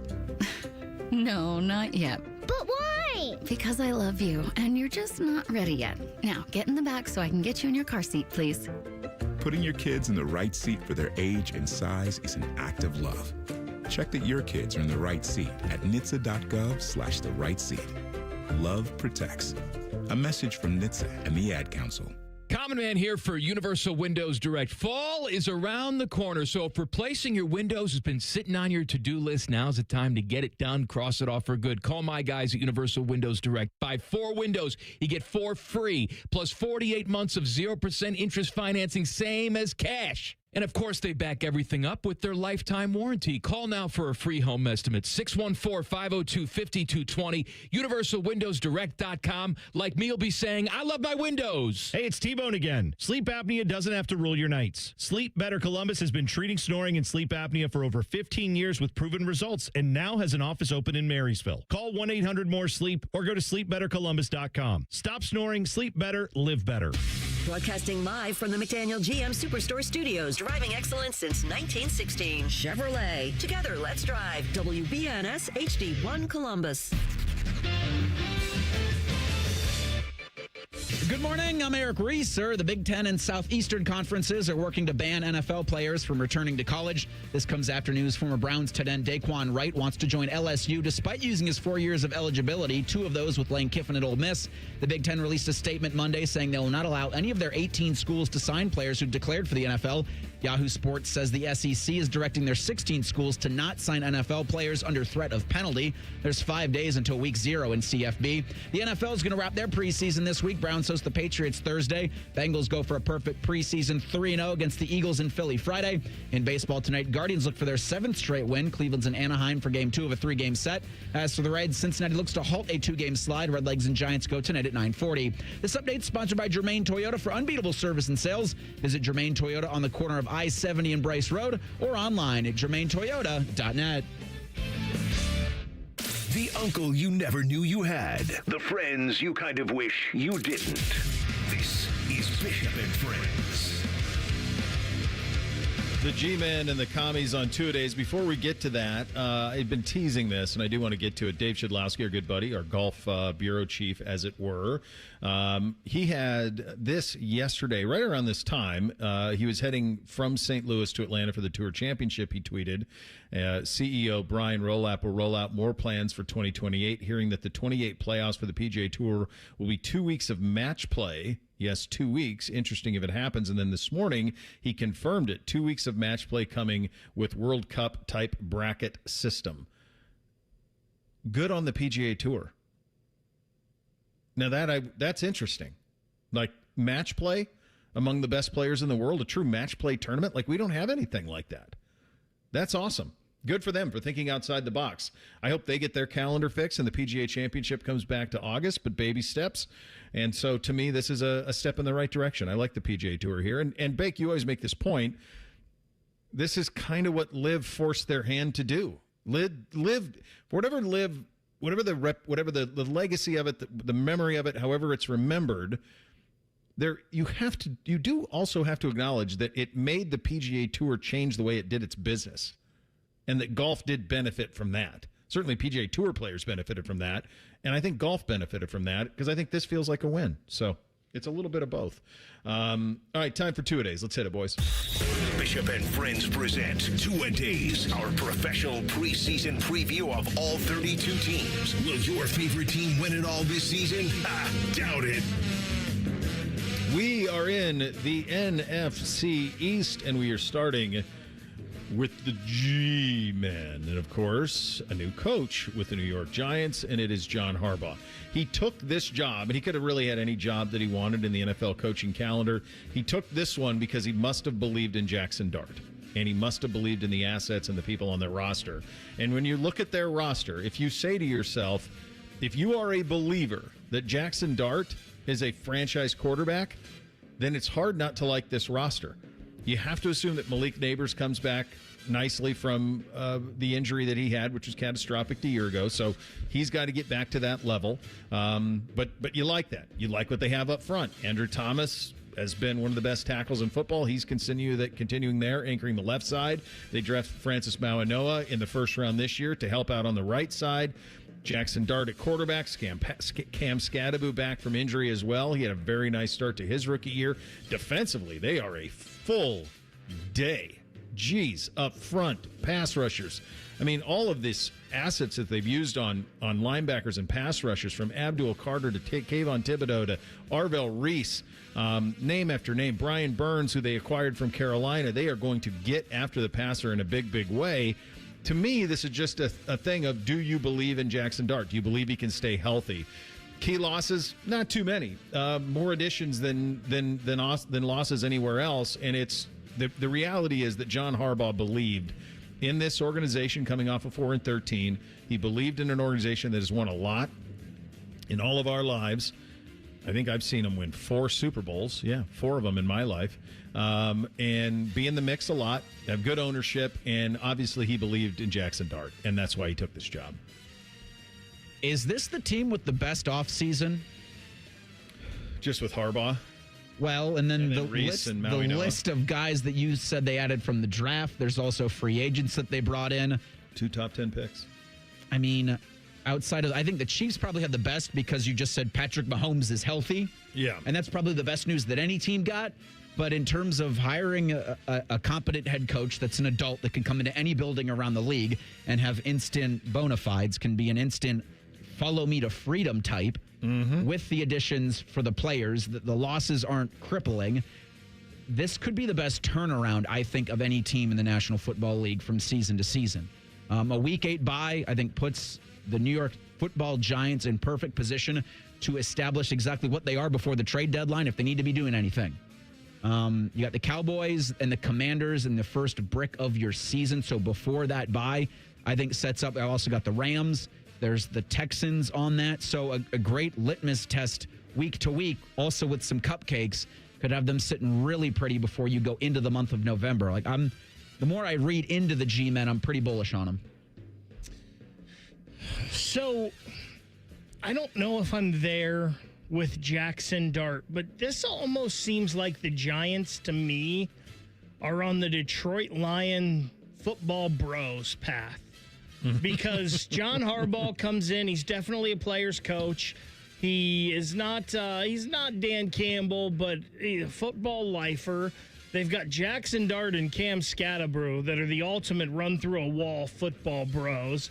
They've got some ridiculous dudes at linebacker now with Tremaine Edmonds and Arvell Reese. They've been building their offensive line. It sure seems like if Jackson Dart can be a good quarterback, they might be the next Detroit Lions. I like where you're going there. I don't believe in Dart. I don't think his style of play is conducive to playing multiple games. I think he puts himself in way too much harm's way.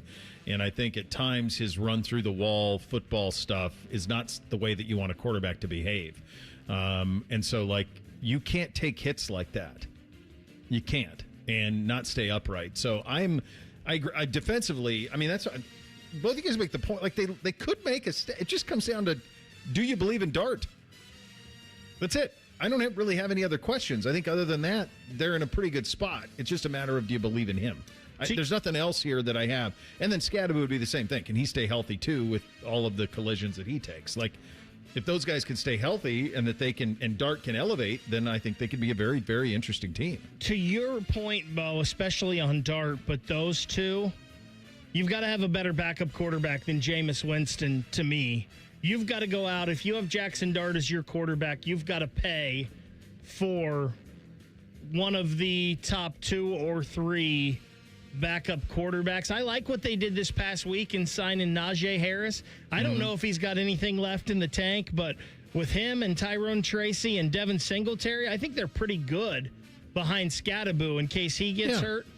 I have no trust in Jameis, and I know he can put up a lot of numbers, but he also throws a lot of interceptions. He's going to be fun, but he's going to lose some games. That's just kind of the way it goes with Jameis. We've all experienced that. Let's hit the categories on the G-Men. Coach Grade Bake, what do you have for John Harbaugh? I think it's an A.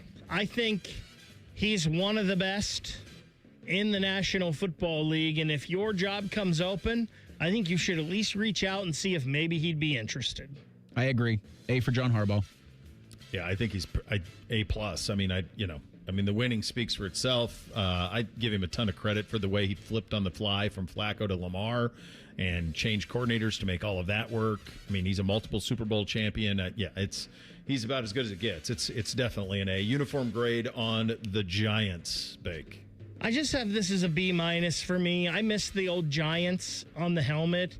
I hate that they don't wear the gray pants all the time anymore. So maybe it's a nostalgia thing for me. I don't know if their uniform's ever been great, quite frankly, but B-. I'm a B with you as well. I think that the Giants word mark that they have on the alternate and the throwback, the helmet color is different than the uniform color. That's a product of the 80s. It's that was pretty blue?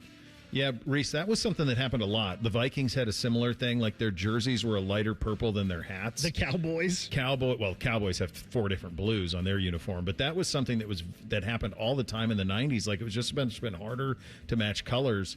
I don't love anything about, their branding or any of it. I just always thought it was kind of a C.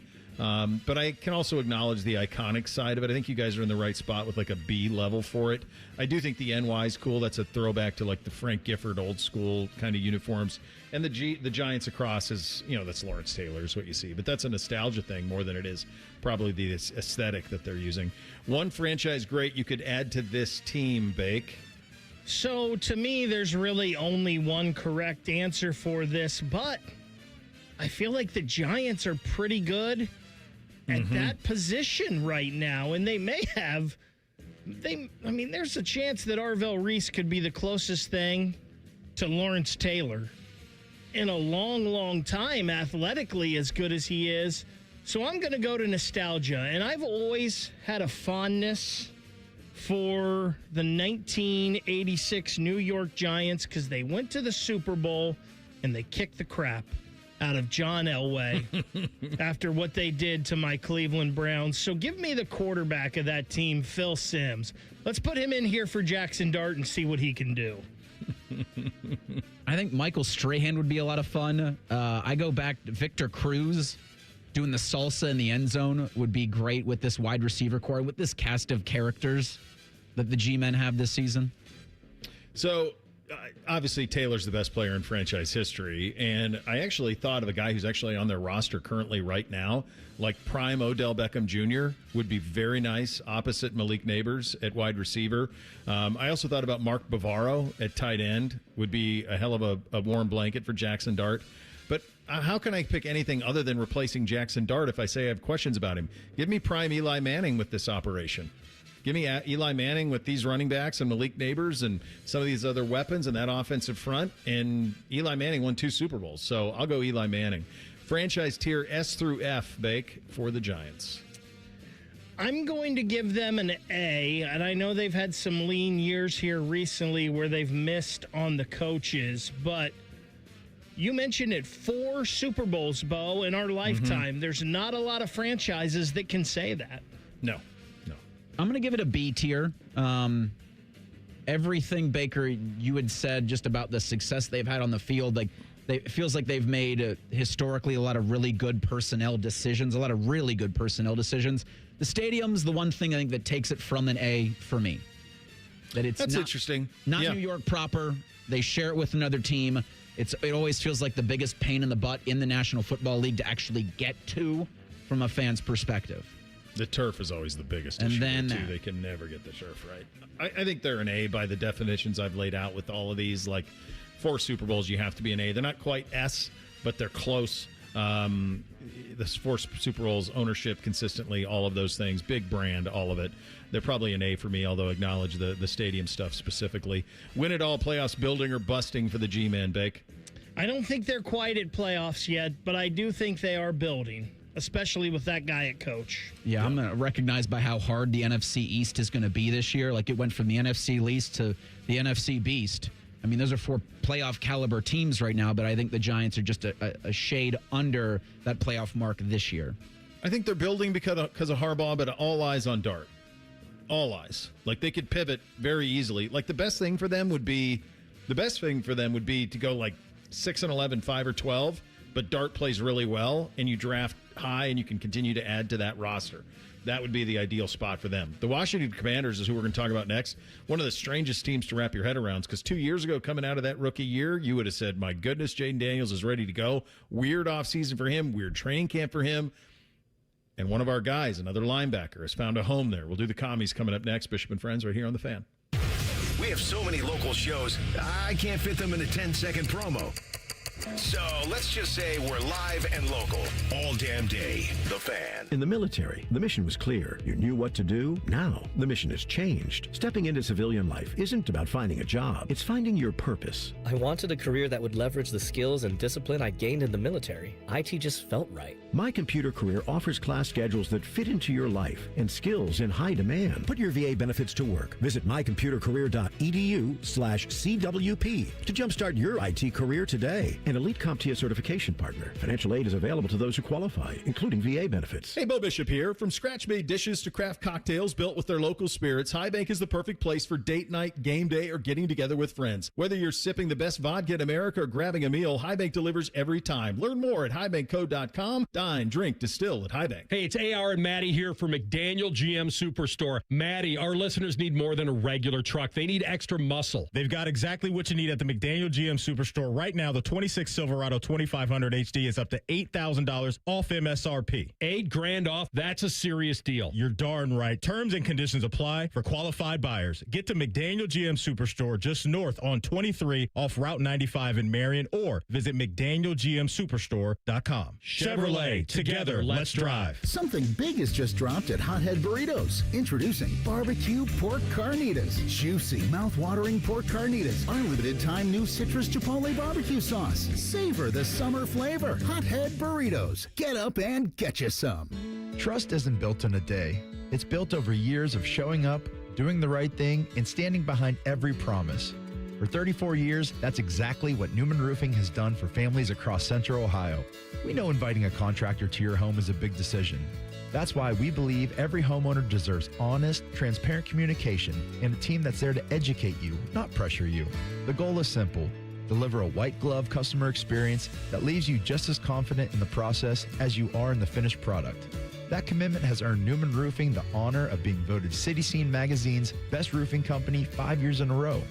This award represents something more important than just recognition.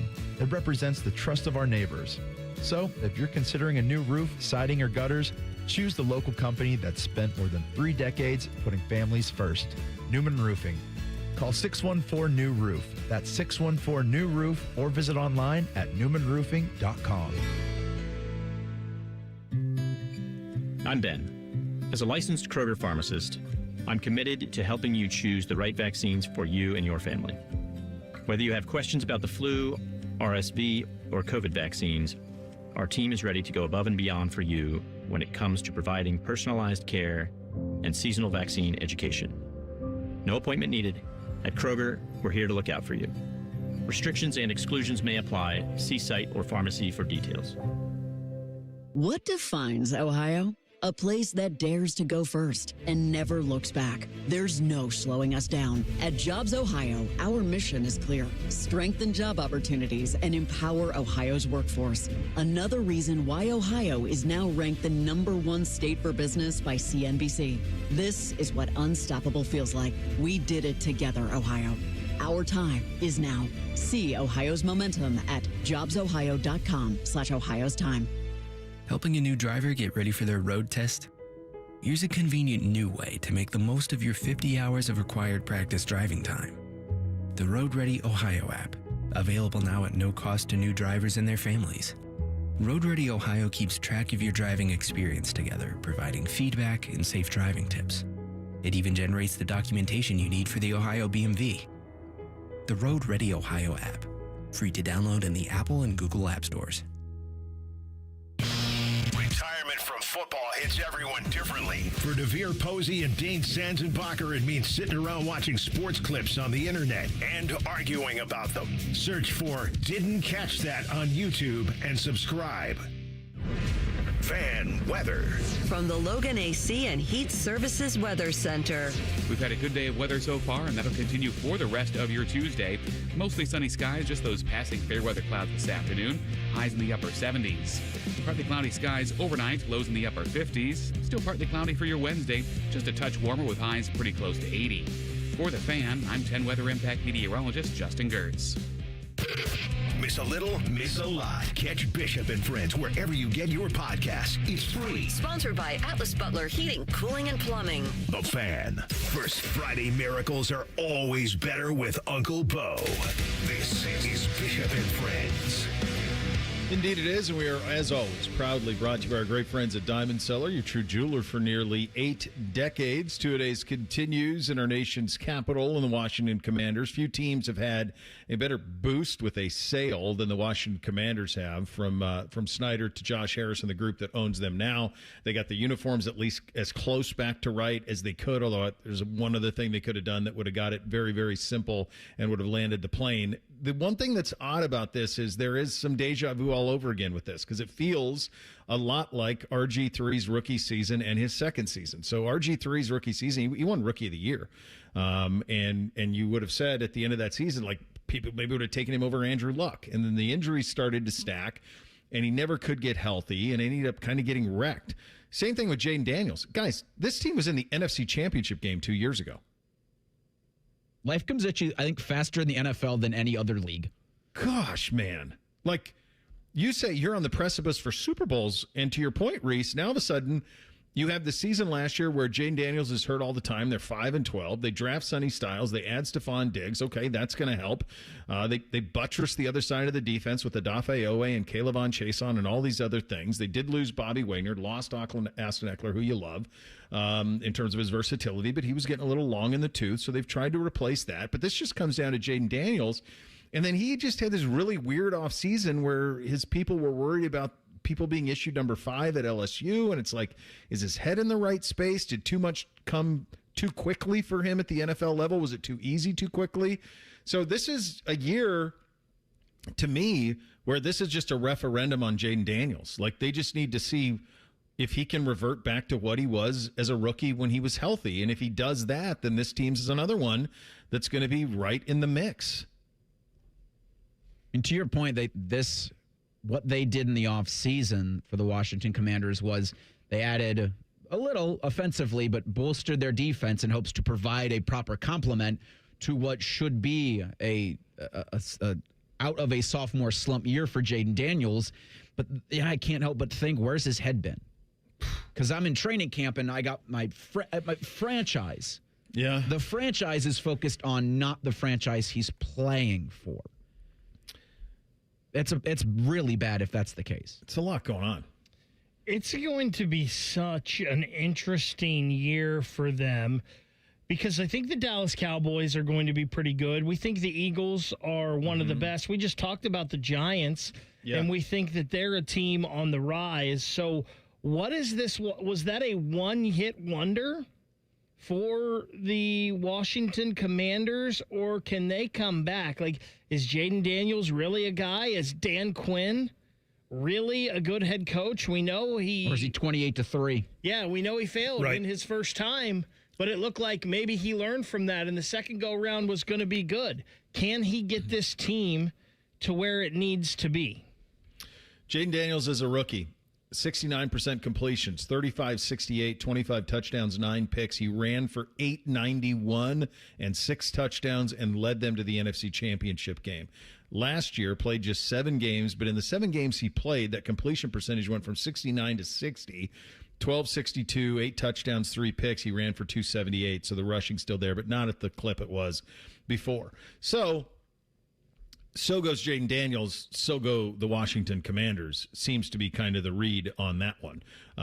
But, again, this division is going to be fascinating because there is a lot to keep your eye on in the NFC East, and we haven't even touched on the Cowboys and the Eagles, which we'll get to tomorrow. All right, let's hit the categories on the Washington Commanders, and let's start with coaching grade for Dan Quinn. Reese, let's start with you. I think he's more 28-3 than a coach that can take his team to win a Super Bowl, but for Washington, I think you can Dan Quinn can get them there to their new stadium where maybe a contender's possible for certainly an NFC championship, but a Super Bowl. I'm going to give him a C+. Understanding there's still room to build, and that he lost his franchise quarterback was never healthy fully last year. It's interesting because if we do this at this time last year, I think it's a B+ for Dan Quinn. I agree. Coming off of that year, and hey, maybe he just needed to get his feet wet. Now his second time around. This is probably right now, C+ C type of coach right here in Dan Quinn. I'm going to go B. I think if you can coach a team to a Super Bowl and get another franchise to an NFC championship with a rookie quarterback, you're better than average. But I also think there's a lot of average to below average coaching in the NFL. I don't know if he's anybody who can ever get a team over the top, but I think you can do a whole lot worse than Dan Quinn at this moment, but a lot of pressure on him, obviously, this year. Uniform grade for the Washington Commanders. Reese? It's a C-. I think they've done better. Like, there's 2 grades for the Commanders that I think are coming out of the Dan Snyder era and certainly getting better, but I can't give them anything but an average for the uniform. The alternate's cool, but it feels like everybody's got an all-black uniform. Yeah, they do. So they've gone more towards their heritage here, and I like that. I'm going to give them an A- on the uniform, just because it's kind of bland on the helmet. There's no real design or anything, but That the W color scheme, stinks. the color scheme and the striping and all of that is perfect. So it just comes back to the question that you'd have to ask is, why did you keep that W? I mean, why'd you keep Commanders? I would have got rid of that and you could have just been the Washington football team. They actually have one on the black helmet that's got a spear through the W. Just use that. If you were insisting on that W, just use that all the time. And use that as the one. I think they could have done a running W similar to the one that the baseball team wears. But I do think at the very least, these are as close to the glory year Redskins Joe Gibbs as you can get without going all the way back. So I think that they're pretty close. I just think the W is kind of a strange one that they kept that W because that font just reminds me so much of Snyder. So I'm going to go B+. I always liked their uniforms. Their original logo was designed by Blackie Wetzel, who's a Montana Blackfeet Indian, and just an incredible, I know the family, and so I just thought that was such a really cool helmet through the years. One franchise great you could add to this team, Reese? Santana Moss, I think, would be a lot of fun in the slot. Like, that would be be great for Jaden Daniels. Sean Taylor also would one of the best football players, college to NFL ever. So, with Laramie Tunsil out, I thought about bringing our guy Jim Lachey back. I thought about him too. Pretty good. And I don't like their running backs at all. Maybe Katron Allen will hit. So, of course, you got to think about John Riggins. But I'll tell you what. One of my favorite players growing up was Darrell Green. I loved watching him and Rod Woodson race each other in the NFL's fastest man every year, or Willie Gault, throw him in there. You give me Darrell Green, number 28, I believe it was. Maybe it was 24. Which one was 28. it, Bo? 28. Give me him on the at the cornerback spot, locking down one side of the field. I was going to go Darrell Green as well. I was hopeful that you'd go in another direction. Darrell Green was kind of like he was the quiet Deion Sanders, is kind of what he was, but he was that good. He was that much of a lockdown corner. He would have been my number one choice. I'll go John Riggins for the fun of it. Big old Riggo wearing 44 in the backfield behind Jaden Daniels would be kind of a win too. Franchise tier for the Washington Commanders, S through F. Reese? This is a C tier, and I understand that they're climbing out of the F tier that they were with Dan Snyder. Yep, I agree. I think it's a C. It would have been an F, though, 2 or 3 years ago, but I think they're trying to get out of that hole.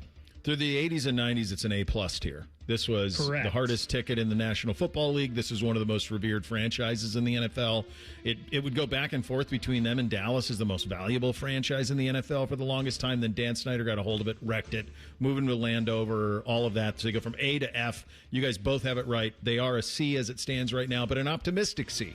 A trending up C with new ownership, new stadium, franchise, getting the uniforms close to right. A lot of those things are starting to hit. Win it all playoffs, building or busting. This is a tough one for them, Reese. Yeah, I think they're going to flirt with the wild card. Their schedule is a bear. Looking at that, what it'd be week 8 bye on this thing, week 7 Giants, Niners into the bye, Eagles, Rams out of the bye. Yeah.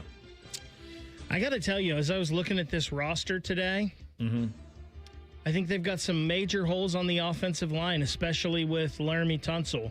I don't like their running backs at all, and I think their secondary sucks. I think this team is busting again. Yeah, I think it's between building and busting. I don't think it's a playoff team. I think and then that just comes down to Jaden Daniels.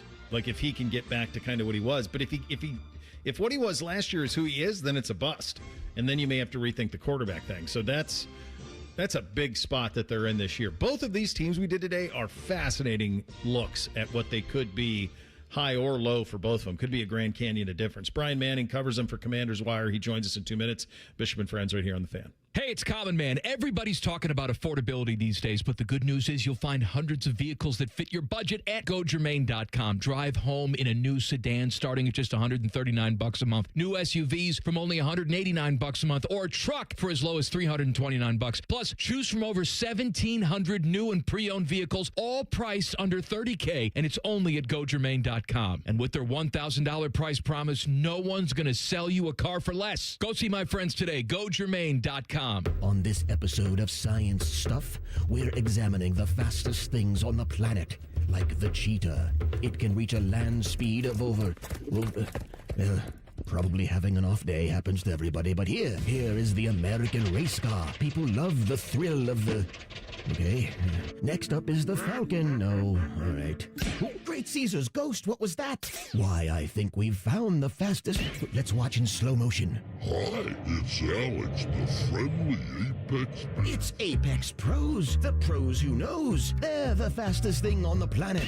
When you have a problem with your plumbing, furnace, air conditioner, or electrical system, Apex Pros gets to you faster than apparently everything. Leaves are blown from trees. Paint is stripped from buildings. Mothers clutch their children's hands.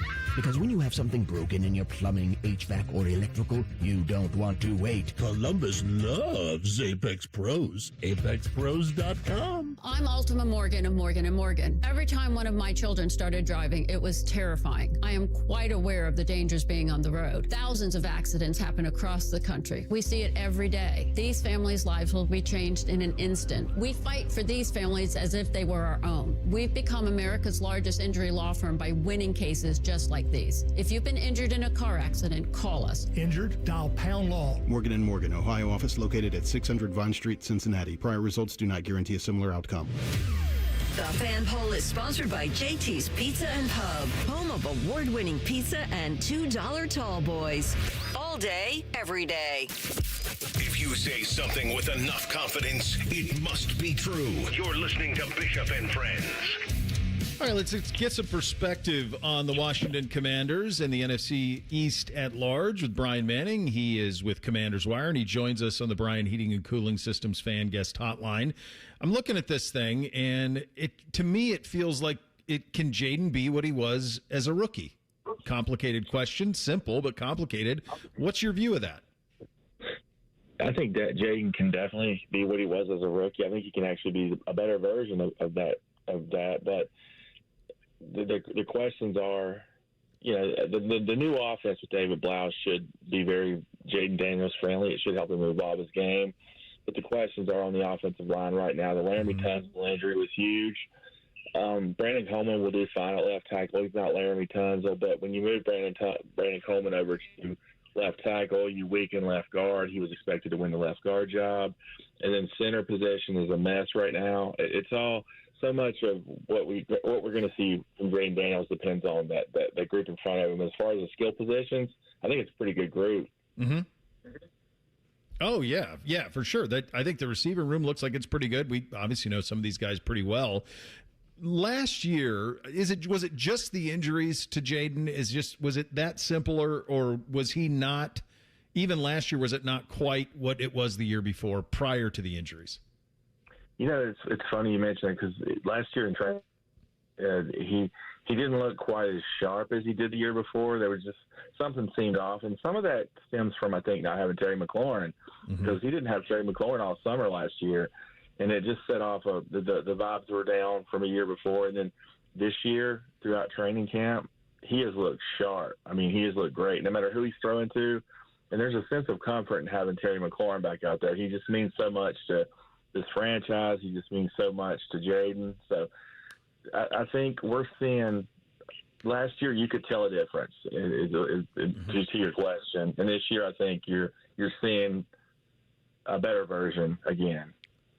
The offensive line is something that they're going to have to overcome to be successful. On the defensive side, they obviously addressed that massively, not just in free agency, but obviously in the draft. You got our guy Sonny Styles there, who's going to be in the middle of that defense for a long time. How's Sonny looked? Sonny's looked great. I see how on Twitter, X, whatever you want to call it, there's the analysts who quote unquote watch film and are posting these clips of that long touchdown run on Saturday that had nothing to do with Sonny Styles. It was on the defensive end who didn't hold contain. And then there was other clips of Sonny who showed how great he is in coverage. He's only played like 30 or fewer snaps, but he's looked great. And they haven't even really used him to how they're going to use him in a season with blitzes or anything. He's looked fine. In terms of the defense in general and all of the emphasis that the team put on it, what do you kind of make of just kind of that transition they have on the defensive side of the ball?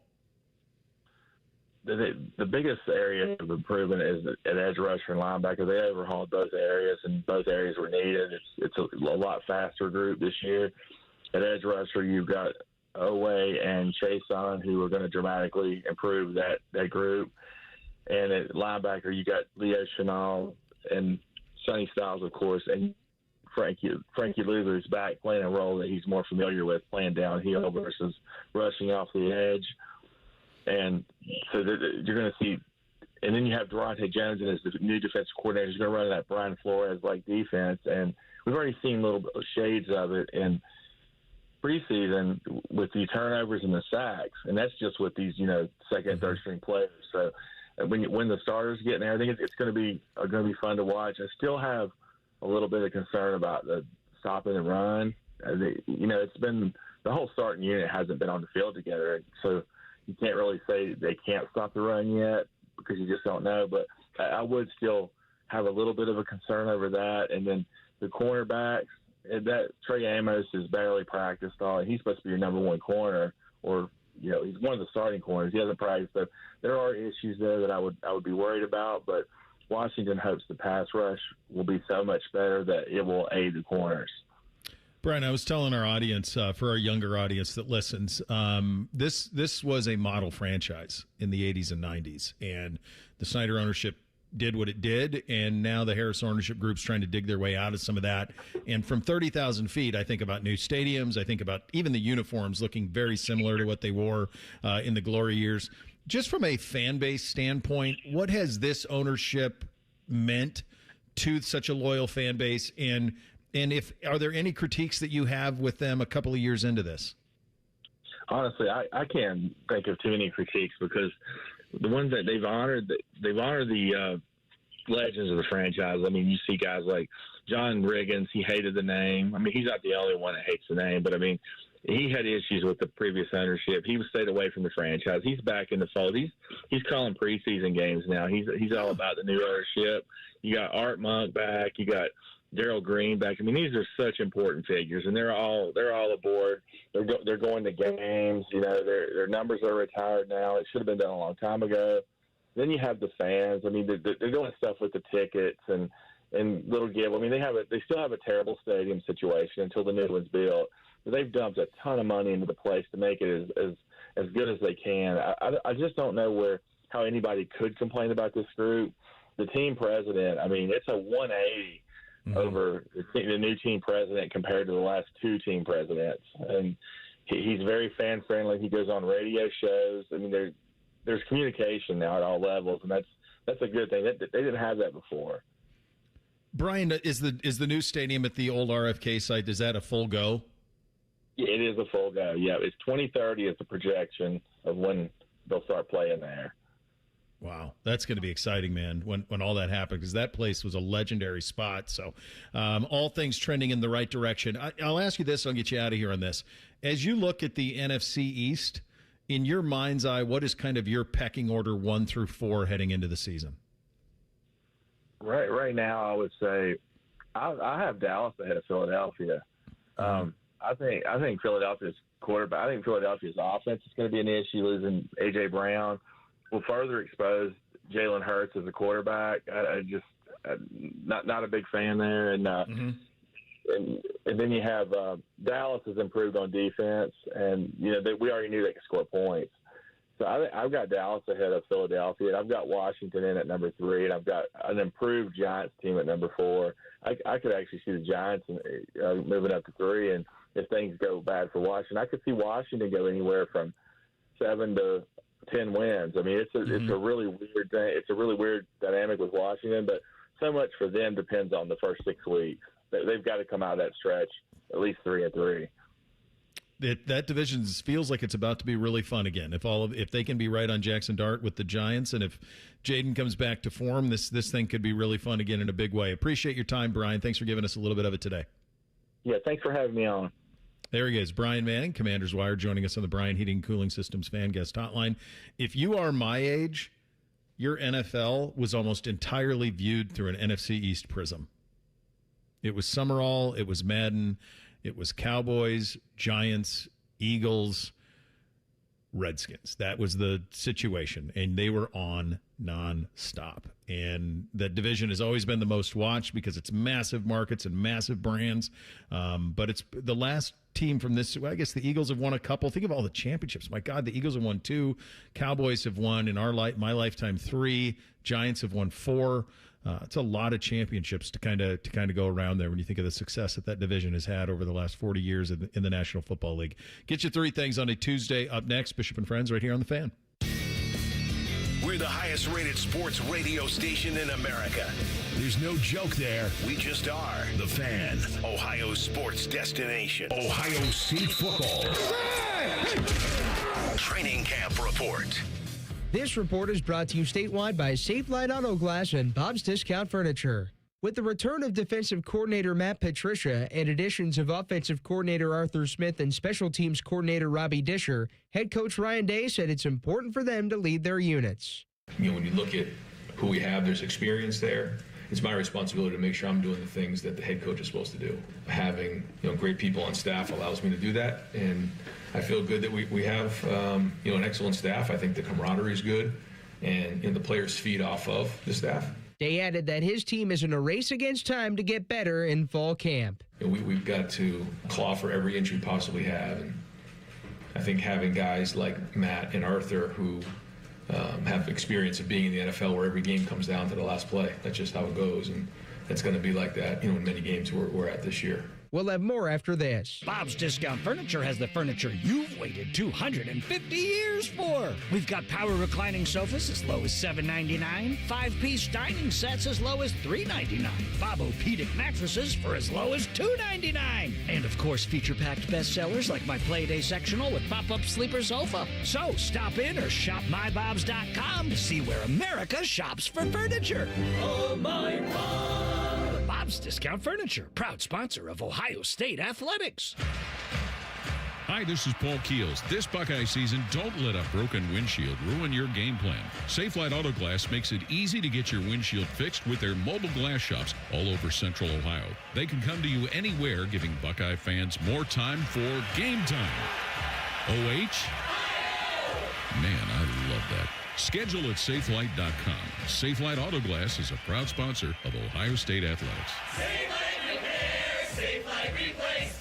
Special teams coordinator Robbie Disher comes to Ohio State after 3 years in the same role at Illinois. Among those new to his unit is Baylor transfer kicker Connor Hawkins, who ranked 5th in the Big 12 in field goal percentage last year. Here's Ryan Day on Hawkins. Yeah, Connor has done a good job.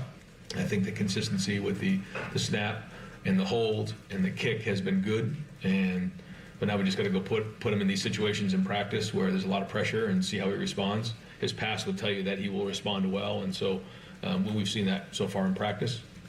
But we'll see. Marcelo, has a really strong leg, and so it gives us an opportunity to have somebody to help with the kickoffs and also long field goals at times. So Still early in camp, but that's what he brings a really strong leg to the table. The season opener for the Buckeyes is September 5th versus Ball State. We'll have another report tomorrow. This is Tyler Danberg on the Ohio State Sports Network from Learfield. The new All-Pro battery by Steel. Tackle any task with 60% more peak power. Exclusively available only at your local Steel dealer. 60% peak power comparison between AP300PC and AP300S. Are you ready to sail, Buckeye Nation? Join us February 19th to February 26, 2027, as we celebrate the 20th anniversary of the Buckeye Cruise for Cancer out of Barbados on the Silver Sea, Silver Ray. Meet more than 35 Buckeye greats plus some of your favorite current Buckeyes, all while making memories and helping beat cancer. You don't want to miss this ultimate Buckeye fan experience. We can't wait to see you on board. Let's celebrate 20 years of making a difference. Visit BuckeyeCruise.com for more information. Paul Keels here, voice of the Ohio State Buckeyes. You have to check out the brand new AAA Buckeyes MVP membership. Get all the benefits of AAA, such as 24/7 roadside assistance, plus chances to win tickets to Buckeye sporting events, access to exclusive MVP experiences, along with 10% off gear at the Ohio State team shop. Already a AAA member? Add the Buckeye MVP membership upgrade for free. Head to AAA.com/Buckeyes to join the squad and put your fandom in drive. Whether it's water heater trouble, clogged or leaky pipes, or sub pump worries, Logan Services has you covered with service calls for just $79. We're fast, friendly, and here to help you with your plumbing projects. Logan Services. Great cars, great deals, Great Lakes Hyundai. The savings are so good. The savings are so good at Great Lakes Hyundai of Dublin. Right now, lease a new 26 Tucson SE for $149 per month for 36 months. Just $149 a month. Only at Great Lakes Hyundai of Dublin. Plus, get 10 years or 100,000 miles of powertrain coverage with your new Hyundai. Just off 270 or at GLakesHyundaiofDublin.com. Anthony Rothman here. Unlock your home's potential with a home equity line of credit from Telhio. For a limited time, receive a special rate as low as 6.25% APR. Visit telhio.org to apply. Member NCUA. Terms and conditions apply. Bishop and Friends is sponsored by Diamond Seller, your true jeweler for almost 80 years. The Fan, Ohio's sports destination. Our top men are working on everything except this show. This is Bishop and Friends. All right, Reese, what do you have on the poll today? Daily Fan Poll sponsored by JT's Pizza and Pub. It asks, how many games will Deshaun Watson start for the Cleveland Browns this season? Your options are 4 or less, 5 to 9, 10 to 14, or 14 to 17. 60% of respondents to the Daily Fan Poll sponsored by JT's Pizza and Pub say 4 games or less for Watson. 34% say 5 to 9 games. 3% say 14 to 17. And just a tick over 1% says 10 to 14 games. Yeah, I do think the margin's tough on this because the margin for error, because if in order for it to be viewed as success from Todd Monken's perspective, it probably needs to be, like a dozen. Something like that, because when you make a decision like this, I said this last year when the Browns made the quarterback decisions that they made last year, and they kind of had 4 guys in the mix, although at the beginning Shedeur wasn't. He just was catching up that first month. But as they had all those guys in the mix, it was like, it's your job until you play so poorly that you demand to be removed. So from Todd's perspective, if you name Deshaun Watson the starter, in his head, he's thinking he starts all 17 games, and he's the quarterback. That's it. So that's the thing that's a little tricky with this. So I'm very interested to see how this goes by the time we get to the season, which is still 3 weeks away, unfortunately. Time for 3 things on a Tuesday. Hit it, fellas. 1, 2, 1, 2, 3 things. Sponsored by Newman Roofing. For all your roofing, gutter, or siding needs, call Newman Roofing today at 614-NEW-ROOF or visit online at newmanroofing.com. All right, number 1 for me. So NBC is documented as a freshman now. And so our homecoming happens pretty quick. It's in like 3 weeks. And so he's got a little girlfriend, lovely young lady, and he's going to ask her to homecoming. Now, how does he know he's going to ask her to homecoming? Well, he doesn't. He knows because my wife told him, you have to ask her to homecoming, and this is what you need to do. And my wife does not have girls, and so this has been like her lone singular thought and focus for about 3 weeks. Was this big ask. So when I asked girls to homecoming, in my mind's eye, all I remember was, hey, do you want to go to homecoming? That's the way I remember it. I don't. If I had a girlfriend, that was it. If I didn't, that's kind of how the ask went. I don't remember the pomp and circumstance. Guys, flowers were involved. Her drink from Starbucks was involved. Apparently, she has a drink that is known. Her drink from Starbucks was involved. There was a poster board with a catchy slogan on it. She plays volleyball. I'd be set if you tackled homecoming with me. All of these things happened. And I just said, like the other two were looking like, Dad, what is going on? Peepsy and Bootsy, like, what is going on? I said, guys, your mom doesn't have daughters. This is her time to shine. Let her go. I'm happy to report that the fine young lady did say yes, was excited for all of his efforts. And it's one of those ones where you just trust your wife in situations like this, and she knocked it out of the park, and so in turn, so did he. I mean, yeah, it helps when the blonde is the love consultant. Yeah. And when also it's being financed by the same consultant. You just have to follow the lead, and she will not lead you astray. I mean, this is most case for most moms out there. Just listen to them. Reese, it's kind of like you're a married man now. Man's got to know his limitations. Exactly. Know what you can do and what you can't. It's a good job out of everybody involved, but especially your son, in understanding. Just listen.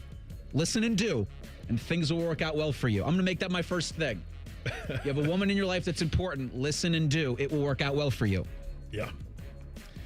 First thing for me, I was out at AR's golf outing yesterday, and Bo, I know you're not surprised, but nobody puts on a golf outing like AR. I've played in a lot of them, and he does the best job. Obviously, the guys out there at Little Turtle know him, with him being a member there, and those guys do everything they can to make sure that outing is great. He has great sponsors, he has great prizes, and he raises so much money for Homeless to Homes, which is a dog shelter up in Marion, and everybody knows how near and dear to AR's heart all of that is, and it's just first rate. It couldn't be any better of a day to be out there on the golf course for such a great effort. I've said this before about AR and everything that he does for the pups. I think it's the best use of person, platform, and cause as I've ever seen. And I just commend all of it. I just think he crushes all of it. And I've known him obviously a long time, did a show with him for years. I'm just so, it's weird because, we're peers or whatever, but I'm just so proud of it all that it's just awesome. It's something that we all should aspire to do, to find something that you care about, give a damn about it, and then do it right and actually do something about it that is tangible. And he is. I guess I just made that my second. Good job, AR. I'll make my second thing a question we got from JB in the YouTube chat, Bo. Getting a homecoming update, but JB would like an update on NBC's on-field performance from last week. Boy, he played both ways, started both ways, had a really good toe touch reception on the sidelines, made some good tackles, had a fumble recovery. Dang. They lost the game. They were competitive, but lost a game, hard-fought game, lost. But were competitive. He played well. If we're doing like Buckeye helmet stickers, he probably would come away with 4 or 5. So it was a pretty good debut in that perspective. Good job out of NBC there in game number 1. So yesterday, you guys are stuck with me now for a while. I think I've got 1 day of PTO left, and that's going to be used for the state football championships. So I'm here for the next 2 or 3 months with you guys. Get used to it. Well, I'll tell you what. I'm gonna step in the way of anything that has you taking time off to spend time with Fitoff. So we're done with that. I promise you. It's AR, for your fine. own good. It's for your own good, Baker. That's tough right. love. Tough love. Just trying to save you from yourself. Finally, number 3 for me. Look, I guess I've reached a point where, like, these alternate uniforms largely aren't for me. I think a couple of these ones the NFL dropped are kind of winners. I like the Packers one. I understand the Houston one's kind of cool. But I also think, like, one thing that you should have with all of these things is you should absolutely look like what you're supposed to look like, identifiable immediately. And the Lions, quite honestly, just look like the Carolina Panthers. All of that being said, I did see Andrew Lind, our buddy with this, uniform expert extraordinaire, pointing out on the social platforms that the rivalry uniforms last year were the number 1 selling items on Fanatics. So people gobble this stuff up, even if it's not for me. Speaking of consumption, this from Dextero on Twitter, which purports to be a food blog. Okay. KFC is going to be releasing a new Oreo chicken burger. And there's an image of this at DEXRTO. The collaboration features a cookie-style bun, mashed potatoes covered in crushed Oreo pieces, a fried chicken fillet, and launches in China on August 28th. Even if this is fake, this is a hell of a job out of whoever came up with it, who concocted this idea. It's hilarious. I think this is a spin on the Chick-fil-A, right? Like the waffles is buns. Are they doing that? Yeah, that dropped today. Chick-fil-A's doing it's a chicken sandwich with waffles as buns. T-Bone and Tyvus actually had those DoorDashed in this morning on the show, so they could. Did they get a review? I did not hear what they said or thought of the sandwiches. I'm sure it's good. I would imagine it's good. Final thing for me, don't go anywhere. Rothman and Ice coming up next. JP is in for AR as he has taken some well-deserved time off after the golf outing. They'll talk some recruiting news with Jeremy Birmingham at 12:30 and get Tyvus Powell's reaction to Deshaun Watson as the starter at 1:30. Yeah, that to look forward to, which is nice. We're back tomorrow. Bishop and Friends right here on The Fan. Head to 971thefan.com to listen on demand and subscribe to all our podcasts. Wasting time has never been easier.